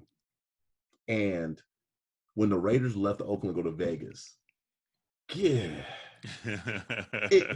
it was the biggest slap in the face, because if you've ever been to a lot of gay men have been to Oakland. You know, it's, oh my goodness, it's Oakland, and we are the Raiders, and seeing them leave and say, oh well, we love Oakland. No, you don't, because if you loved us, you would never left us. And that's how I feel about it. Where so you supporting them though, still watching it with your viewership and things like that. does that conflict you at all, or do you still feel like, well, at least I'm still getting some kind of enjoyment out of it and seeing players getting record contracts and things like that? It's still in my DNA, and seeing a Patrick Mahomes, seeing a Deshaun Watson, seeing Lamar Jackson when he gets paid, seeing them brothers do their thing, I love it. Because I'm like, this is a position at quarterback, which I'm a defensive player, but seeing a quarterback get paid, the numbers they get paid, like, it's like, fam, Patrick Mahomes making $200 million, you'd be like, you would never see a brother make $200 million like that, playing that particular position that was dominated so long by white players that said, hey, you guys can't play quarterback because you're not smart enough. Patrick Mahomes said, I got the talent and I'm smart enough to play this position. And let me show you how I'm going to succeed in this position. Where my rookie year or my second year, I'm going to win MVP. Third year, I'm going to win Super Bowl and the MVP. So it's one of those things, which isn't like the NBA where you have LeBron, you have Giannis, you have all these other guys. It's like, I'm the best player on the planet, and I'm socially aware. So, and I think just the two leagues like that, the NBA specifically and NFL, I think it really comes down to the commissioner setting that tone. You have an Adam Silver in the NBA that knows this league is predominantly black, and I'm going to actually partner up with them and find ways to make change instead of the NFL still kind of being in this weird ass white man's NFL, bubble. and that's it. And that's it with the NFL. Giving the opportunity for the NFL is players. a good old boy system. It really is. And gosh, I mean, I worked security for the Seahawks here in Seattle. And I'll never forget watching when after Bob McNair made his comments of the inmates running the asylum. He made that comment. And the Houston Texans came to Seattle, and the Texans are kneeling and the Seahawks players are kneeling, and people in the stands are booing during the national anthem. And I remember making a comment to my coworker. I was like, that makes no sense. Because you're booing during a national anthem, but these guys are silently kneeling. Who's in the wrong here? And being in Houston last week, I'm sitting here and I was thinking, I was like, you're upset because these players are silently kneeling when you're being vocal. Does that not make you in the wrong? And that's where we're at right now with the NFL. The NFL doesn't want to quote Michael Jordan, Republicans buy sneakers too. Republicans watch football too. So now the NFL has to make a decision. Do you want to support the majority of your players who come from nothing, or do you want to chase the money and make I don't want to say Republicans, I don't want to say naive or the stupid, but the non, I know what, fuck it. The dumbasses happy. Yeah. I mean, like, even during the first game on Thursday Night Football that came out this year against the Chiefs and the Texans, they were kneeling. They all linked arms and were kneeling, not during the national anthem, unrelated to the national anthem. Yep. And the few people that were there in the crowd still fucking booed. So the whole argument of the national anthem is mute at this point. It's just flat out racism. I don't want to hear shit about it. It's racism. You can't. There's nothing for you to hide behind anymore. You are racist. You a hater, and you are the fucking problem. Especially as we have someone in the military here. So if he's saying from his perspective that this is ridiculous, it doesn't make sense. Like, the whole argument crumbles. Like, it's and he's not the only one too to say this. No, and that's the thing with people. What do you guys think it would take for? Because I think the large reason as to why this is continuing is because even though you have players that recognize how the game is played, they're also not banded and unified to say, hey, you know what? Then until we have meaningful change, and meaningful change looks like this, we're not returning to work. I do feel like there's a lot of players that are looking out, and rightfully so. I understand it, from their take care of themselves, to take care of their families. They got a lot of people depending on them. I get that. you know, but until people rise up, the people that are being affected, which are essentially these glorified slaves that are getting paid handsomely well to shuck and jive for the massa, and then getting head injuries and all that everybody, too. Yeah. and oh yeah, you know, it might entertain some your kinfolk, but at the end of the day, you know, you are my commodity. I'm just curious, in your minds and your collective minds, like what would it take for them to band together? I think it takes two things. One, we need to teach our community, our people, to be more, you know, fiscal responsible with their money. If you're given the opportunity to make millions of dollars, we need to be teaching our brothers and sisters to learn how to invest, because one thing that our people were not given the opportunity is to have generational wealth. And so that is the next step that we need to start making sure that people are able to obtain. It's not just about making money today, it's about making money that's going to keep coming in return.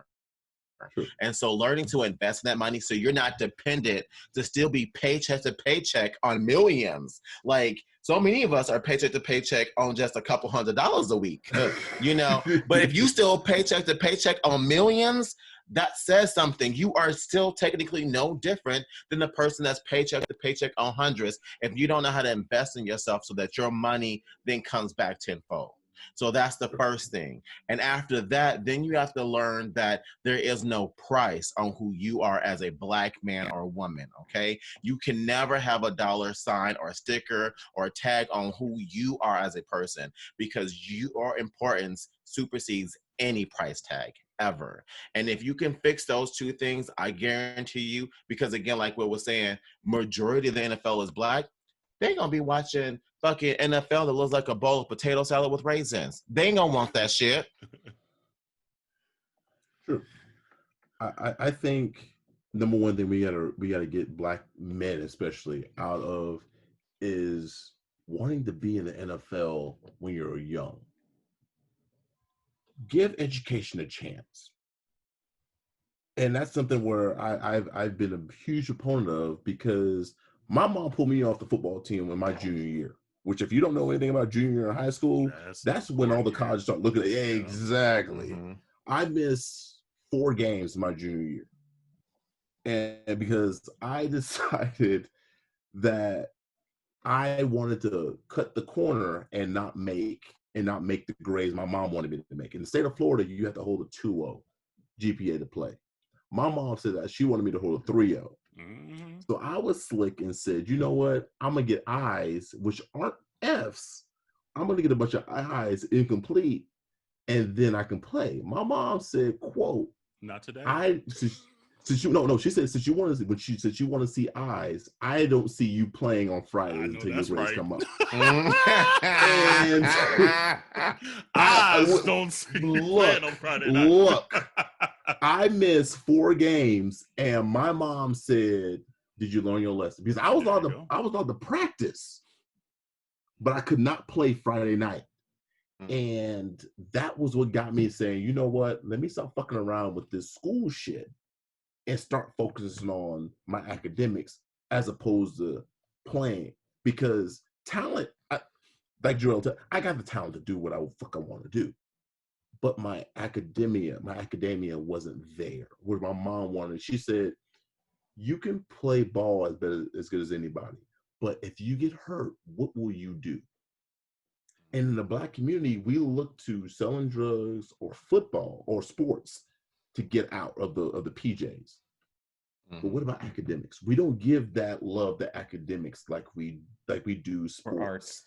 Yeah. Or arts or anything like that. Mm-hmm. Where now even when I made my choice to go to Berkeley, it was, this isn't the best football program, but it's the best academics to set me up to something better. And shit, I mean, I play gay flag football now, and I have more fun playing gay flag football than I ever did playing contact football. Yeah. So academics to me. I think it could be a combo, because I mean, there are people that have that sheer talent that, okay, you can have a talent and do fucking education, you know? And I think what we need to do is, a lot of schools, even today, whether it's a white school, Black school, middle school, high school, whatever, really don't teach you fiscally how to succeed. that should honestly be a curriculum in all schools, whether you want to be an athlete or not, you know? So I think we need to push the education early and proper education and worthwhile Life education, skills. life skills, exactly. Yeah. So even if your school doesn't, have your kid go to a camp if you can afford it to teach you these things. I think that part is definitely critical. That way you have the education along with your talent, that once you get into these leagues and situations, you're like, you know, I know how to save my money or invest my money or whatever it may be to one day potentially be an owner. Because right now, yes, we could be as educated and smart as we want in this league. We are not in the position to be owners of the league.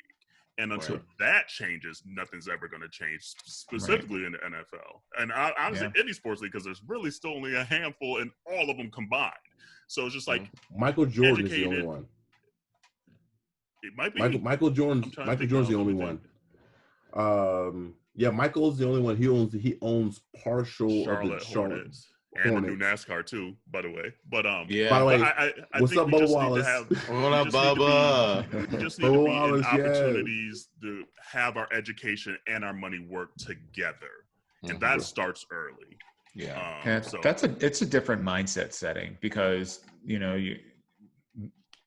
we've been obligated to follow kind of like this scholastic system, you know, for education for the most part. And, you know, our parents, you know, for lack of a better resource, kind of fill in the slack where they can, you know, in terms of like the skills that you need to, you know, function in the world. And, you know, obviously our school system isn't set up for our own benefit, and we don't have the lifestyle advantages that other, you know, non-POCs have at their disposal to make, you know, getting your first house or owning your own business or whatever the case may be, you know, be even in the equation. So some people look at, if I can sing, if I can dance, if I can, you know, play ball, whatever ball means to you, that's my ticket out.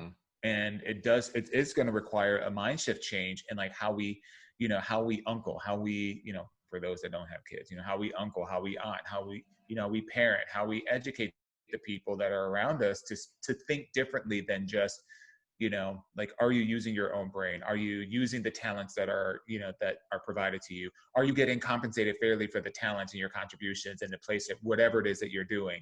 Like having those kinds of conversations. And then go ahead. I was gonna segue to the next part, because I think it's very important too. It kind of ties in, but go ahead, Boo. Oh yeah. And then obviously we saw the news today before we hopped on with the situation with Breonna. They only indicted one of the policemen out of the three, and the charge was shooting in the three homes, 3 shots in the wrong homes. Yeah, was it Watan? It was reckless endangerment. Watan endangerment. And so the bond was only set at $15,000. And you know, with bond, you only had to put up 10%. So 10%, $1,500 right there. Well, the union put up most of that, by the way. Oh, I'm sure. I'm sure. It's a lot. It's a lot, because part of me, and I know we talked about it last week, it's just like I feel like we were used. I feel like they literally, probably even now that we have more information, I'm like, man, did they literally do this 12 million already knowing they were only going to indict one, especially in 6 months? So it's like, it's been 6 months since she died and was murdered. 119 days. And so, yeah, I think it's 119 days. It gave them enough time, at least this is what I'm perspective, and this is where I really want to tap into Will, just to kind of think of the mindset a little bit too, to really line up their ducks. Before you continue, yeah, I do have a background, and I was a DC cop for 2 years, 2.5 years. So the reason why they're going to preface to me is because I do have that background. So continue. Sorry. So to me, it feels like they almost had their 6 months to really have their ducks in a row and say, these are the steps that we're going to take to either PR, make it look as pretty as possible, give them enough money to, you know, give them hope to potentially think we're going to do something. Do that first, and then literally a week and a half later, we're going to say, Only one out of the three is gonna get a charge. It's not even for the murder of her, and your bond is only gonna be 15 grand. Are you kidding me? Are you The kidding boyfriend's me? bond was $50K. And then you're gonna set up before the announcement comes. You're gonna set all the shields and the barricades and everything because you know we're gonna be pissed off. And so then on the flip side, we're gonna be pissed off, protesting and everything. Now you're gonna take the attention off other shit, like the election and the Supreme Court and things like that, because you know we're going to be pissed, and then they're going to change the narrative saying, look at them rioting again, look at them looting again, while they're over here behind the scenes doing other shit, that because we're focusing on trying to get justice for Breonna. So that, I'm sorry, I'm getting hot right now. No, you're good. You're good. Ridiculous to me that we saw it coming, and sure enough, it did it. And now it's like, what the fuck do we do? Like, obviously vote, register to vote, please. But it's just like, God, again. And the world's seeing it. So I want to ask you specifically, do you think they lined this shit up for 6 months and planned it out this way, A? And then B, as a formal cop, what are the conversations behind the scenes? First off, cops and lawyers don't like each other. That's true. Point blank, period. We do not stand each other. I'll say that point blank, period. All right. Okay. That. Fuck. When you're a cop, all right, let me back up. They made this decision knowing no matter what the DA said, there was going to be some form of rioting. All right. It either was going to be from the pro-police side or from the pro-Breonna Taylor side. Just for clarity, I'm all about arresting the cops that shot Breonna Taylor. I'm sorry, murdered Breonna Taylor. I'm on that side of the situation because of my background. I'm from the PJs in Tampa and the PJs in Oakland. So I know that cops are fucked up. When I joined the police department, it was, how I want to say this, when you're back in DC is different from other cities because the police department isn't mostly from DC. We're from a lot of the other parts of the country. For example, one of my partners was from Boston. She was a lawyer in Boston.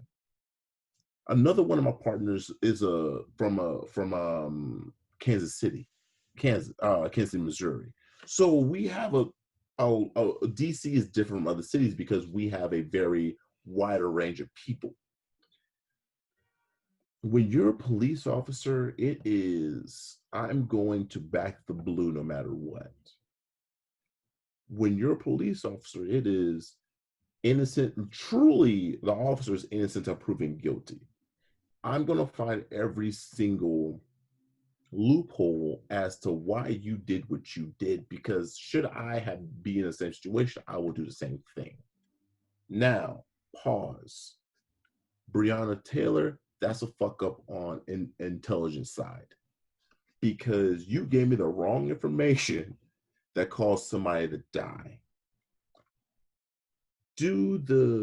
Should the DA of Louisville, should they have said something that correct that egregious mistake? Yes. When he did not come out initially indict those officers, I knew it wasn't going anywhere. Because the DA themselves should have been the ones to do it, not the AG of the Commonwealth of Kentucky, right. but the DA of that city should have said it. But when my man said, you know what, fuck the bullshit, I'm going out and doing some wedding bullshit, and then I'm going to invoke the name of Breonna Taylor, now it's like, fam, you wasn't going to do shit to begin with, you know? And I said today to a coworker of mine, I said, officers get off a lot of times because the DA, I don't want to say the word purposely, but they just so happen to indict the officer on the wrong charge. If you tell me that you did something that should have been murder 1 and you charge manslaughter or murder 2 or murder 3, Now you're charging something wrong to give that officer a chance to get the fuck off, to be honest. And people don't understand that. When you have an officer say, well, we're going to fire that officer. Well, when are you going to fire that motherfucker? Is it going to be 6-7 months down the line? Or is it going to be immediately? Does that officer have 20 years on? Does he have 3 years on? It's all a play on words to make the public feel better about themselves. And I will lie to say that I wasn't on that back the blue side. When I was a cop, Eric Gardner was big. Michael Brown was big. Tamir, there's too many of them. Minneapolis, Jarrell can talk to more about that. Philando Castile. Yeah, Philando Castile was big. Those guys were big. And when we were cops, I heard the Black Lives Matter movement. I that was the beginning of it. And I made a comment in a community forum saying, this was after the young lady from Philadelphia that got shot, single mom in Philadelphia got shot.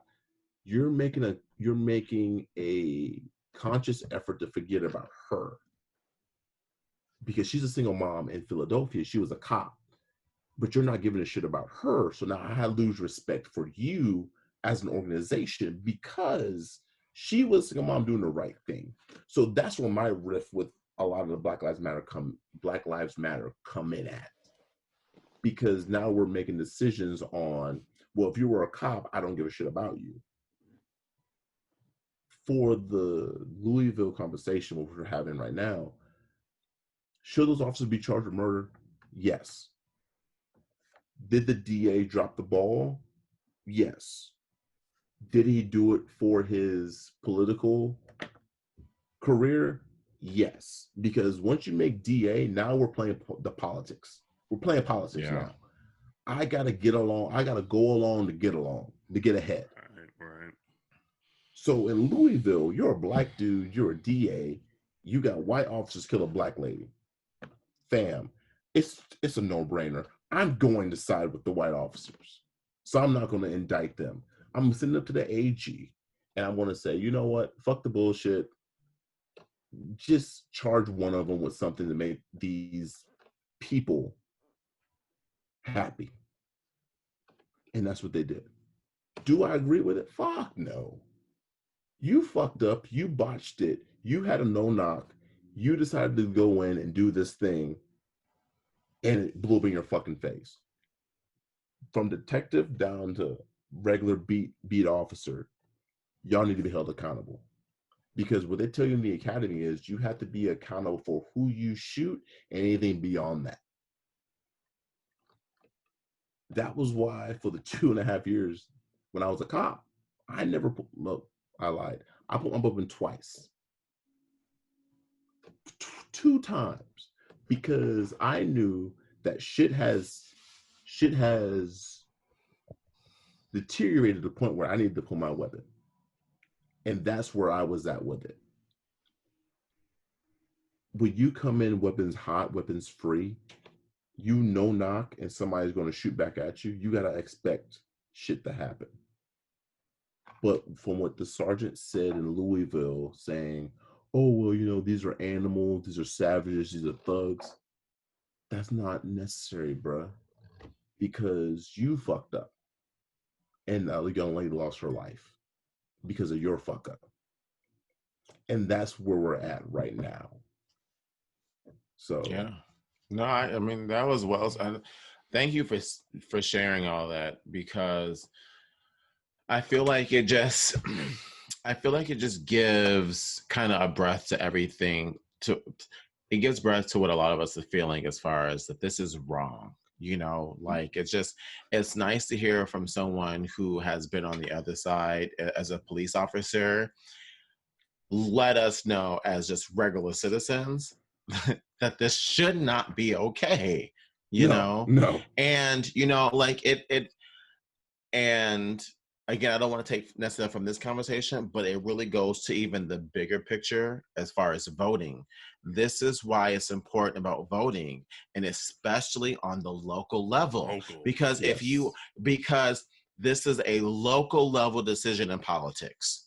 Mm-hmm. So if it's this crooked and fucked up on the local level, you know damn well on the national level in DC and that White House, it ain't far from the shit that we see in Louisville right now. Like, I think at you all too with the whatsoever. DA saying it's a political game. Like, you get to a certain point, you know what you want your career trajectory to be, especially being a black guy in Louisville, Kentucky. You want either that. play you the want game that or shit. you don't. And it sucks that the game included someone that looked like him, and he had to make a decision. And he made his decision. Yeah. He made his decision. Which, and you know he's what? going to have to live with that. Because to be he's honest, going to catch the wrong person on the wrong day.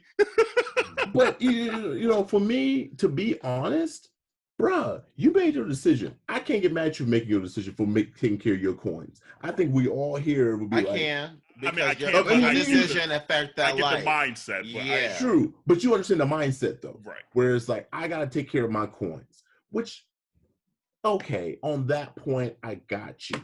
But there's a difference between doing what's right and taking care of your coin. That part. My thought when I was a cop was simple, and I'm a history guy. When the soldiers from the Nazi party, when they were Nazis, and on the trial at Nuremberg, when they went on trial, they said I was following orders, and Nuremberg hung them at the stake. They hung them. Because following orders doesn't constitute you doing the wrong thing.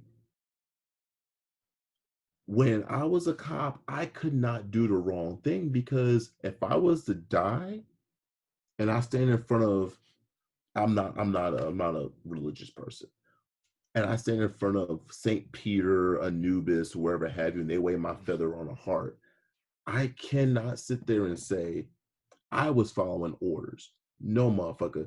You knew what was right, what was wrong. You decided to follow what you thought was going to be your mortal life trajectory. And that was where I'm at. That was what caused me not to do a lot of shit that I should have done, but do the right thing. And that's my feeling on the whole situation. What do we do now? From maybe a cop perspective, like, is there anything we can do now? Obviously, voting and things like that, I get that part. But specifically for Breonna in this case, is there anything additional that we can do as a public to force anything to happen, or is it like we're already lost? When you're a cop, to change the system, it's already too late. Yeah. I heard once, and I swear this is the truest thing I ever heard. It was from my buddy who was a cop in Indianapolis. He said, in order for you to change the system, you would change before you change the system. That hit me so fucking hard because when I was a cop, my shift went from 2 p.m. to 5 a.m. That was my shift. So you saw some shit. You know, when I'm working days and I'm working nights, and my husband will tell you, when we went to our anniversary trip to Philadelphia, I come back to DC. Now it's, hey, you got to come in for something. It's like, what the fuck? You know, you would change because now you got to change the whole entire experience of white officers who never lived in the PJs. And for those that don't know, PJs, that's projects. But remember the PJs, the cartoon? Yeah, exactly. But a lot of people don't know it, so I gotta say that they don't know what life is like there. They never had their family, their friends jammed up by the police for doing nothing wrong. They never had that. So now you have to be that dude, because I every day I went to work, my mom will call me, hey, you finna go to work? Yeah, my mom finna go to work. Or da-da-da-da. For me at that time, it was like, Mom, shut the fuck up. Like, let me do what I need to do. But it's my mama knowing, don't forget where you come from. Don't forget what you grew up with, because you got to now treat somebody that way. And you got to handle business according how you felt when your cousin got jammed up, when your brother got jammed up. Now you got to now you have that ability to fix that situation. And every day when I got in my car, it was, okay, how would I treat this person? Will I sit here and say, well, I decided that there's certain days where I didn't want to arrest people? Fuck no. There's certain days I walk in, I sit in my car, I'm like, I'm doing fucking arrest today. I ain't gonna lie, I fucking said it. But at the same time, the amount of arrests that I did, I should have done more because I let so many people off who should have been arrested. I have, and this is more exposure, like only a few people would actually know this about me. I have let more people, I've decided to apply for a warrant more than I should have just done the arrest. And people don't understand that concept, you know, and that's the thing. When you're a cop, you make a decision. It's up to you. Cops don't understand that. A lot of these young officers want the run and gun, but they don't understand that concept of you make the decision whether you want to make that arrest or not. Shoot or don't. They don't understand it because they see what they see on, they do what they see on movies and they don't understand it. So, sorry for the hard take. No, we want that perspective because it's just like, you see this stuff happen so often, and it's hard. A lot of times there's this code of brothership that a lot of people don't speak on it. They don't talk about it, especially Black people, because again, it's another, unfortunately, racism and these biases infiltrate everything in this country, in this world, honestly. So again, just like the DA made his decision, there's certain cops that make the decision that I just literally need to get home with a paycheck. And I might not agree with everything that's going on right now, but if I speak up, I know what's going to happen to me. And that sucks. You know, I mean, but that's also common in the Black community too. I mean, right that now there's the no snitch challenge going on. It's all intertwined, though. A lot of it is on both sides. On both it's all sides. intertwined. So it's just like, for literally centuries, we learned not to snitch because we knew they would get them and they'd get us. Or if they got someone else, if someone who didn't get got, then their people were coming to get you. Like, so it's just like, it's so all intertwined in this country, the racism and the cops, and the reason why a lot of the police situations were created initially and things like that. Sure. So it's like, I mean, get it, but it's just like, how do we start to unravel? And that's the hard part. You can't. You can. You got to start respecting the law. If you're going to have laws in place, then they be followed. You can't have people who can bend the laws when they want to. This ain't fucking Avatar. Ain't no damn law benders up in this bitch. You know, the law is supposed to be the law. But that's where we start. We got to start by getting the right people in office or in these positions of powers that won't be bending the power to their self-gain. That's the true way of where we start. But this country wasn't built on doing the right thing. No, you're right. But the question was, how do we? We're not talking about how the country was built. We already know that history lesson. The question was, how do we get to where we need to be? And it's by, again, getting the right people in the office that don't know how to do that. How do we get the right people, though? Sure. Voting. But I get that part where it's just like... But also, Jarrell, you got to think about it, too. Power corrupts. Absolute power corrupts, absolutely. That's one thing people got to understand. I mean, part of it's also the two-party system, though, too. Like, there's a lot about the system that does not work in a lot of ways. A lot of ways. Like, the truth is, the whole system needs to go, and it needs to be reshuffled from the rooter to the tutor. But we started this whole thing on a two-party system. when George Washington said we should not get into a two-party system, the next election was Federalist versus Democratic Republican. Sure so we Of already course. said, fuck you, George. We don't know what the fuck, you know what the fuck you're talking about. Right. It was started by a white man. Fuck It was you, started George. right, and it was started by the He white said, man like- at that time during slavery. So I mean, it's True. all about starting it from scratch to what America looks like today. True. Well, okay, I know we're at the 2-hour mark now, but this Breonna thing is hard. Vote, register to vote, register to vote, register to Yes. vote, and then follow through on the voting. It's going to be a long ass day. I know here in Georgia, voting starts October 12th. So look in your specific state. I posted on Facebook. If you're not following us on Facebook, I posted an article that literally has every single state when you can begin to vote, the last day it is to register to vote, and all that stuff. Look that up. I'll post it again maybe every damn day. Register to vote and follow through the vote. Go early if you need to. Make a plan, because Phillips Center one thing in I wanted Atlanta- to say. the- One thing I wanted to say about voting too, for those people who are mailing in, they are already discrediting Black votes because of are. signature Oh. frauds or discrepancies or address or whatever the case is. So read the instructions. If you are mailing in your vote, read them damn instructions and do it accordingly, because they will happily toss out your damn vote, and they will Yes. not let you know that they're tossing out their vote. and then don't Okay. let them The killer intimidate you at these Part polls. about it, the killer part about it is, speaking of the polls, where the differential is, like nationally between the candidates, if the voting officials decide to throw out 1 to 2% of the total vote, that could sway the entire election. The entire Yeah. election. And you know they're Trump going to do it in just- Black and brown communities. Yeah. Trump just said to decline. He just declined a promised peaceful of transfer of power after the Sure election. did. So Yeah. I'm looking get at it ready, right now y'all. on my NPR. Get that Vaseline ready. Yeah. So, to be point blank, and you know what? I'm not telling you who to vote for. I don't give a shit. I do. am. I would. I We do said give a vote shit. blue no matter who. Right. Up on this Right. podcast. I am. Right. There is Same a right time- choice and there's a wrong choice. Absolutely.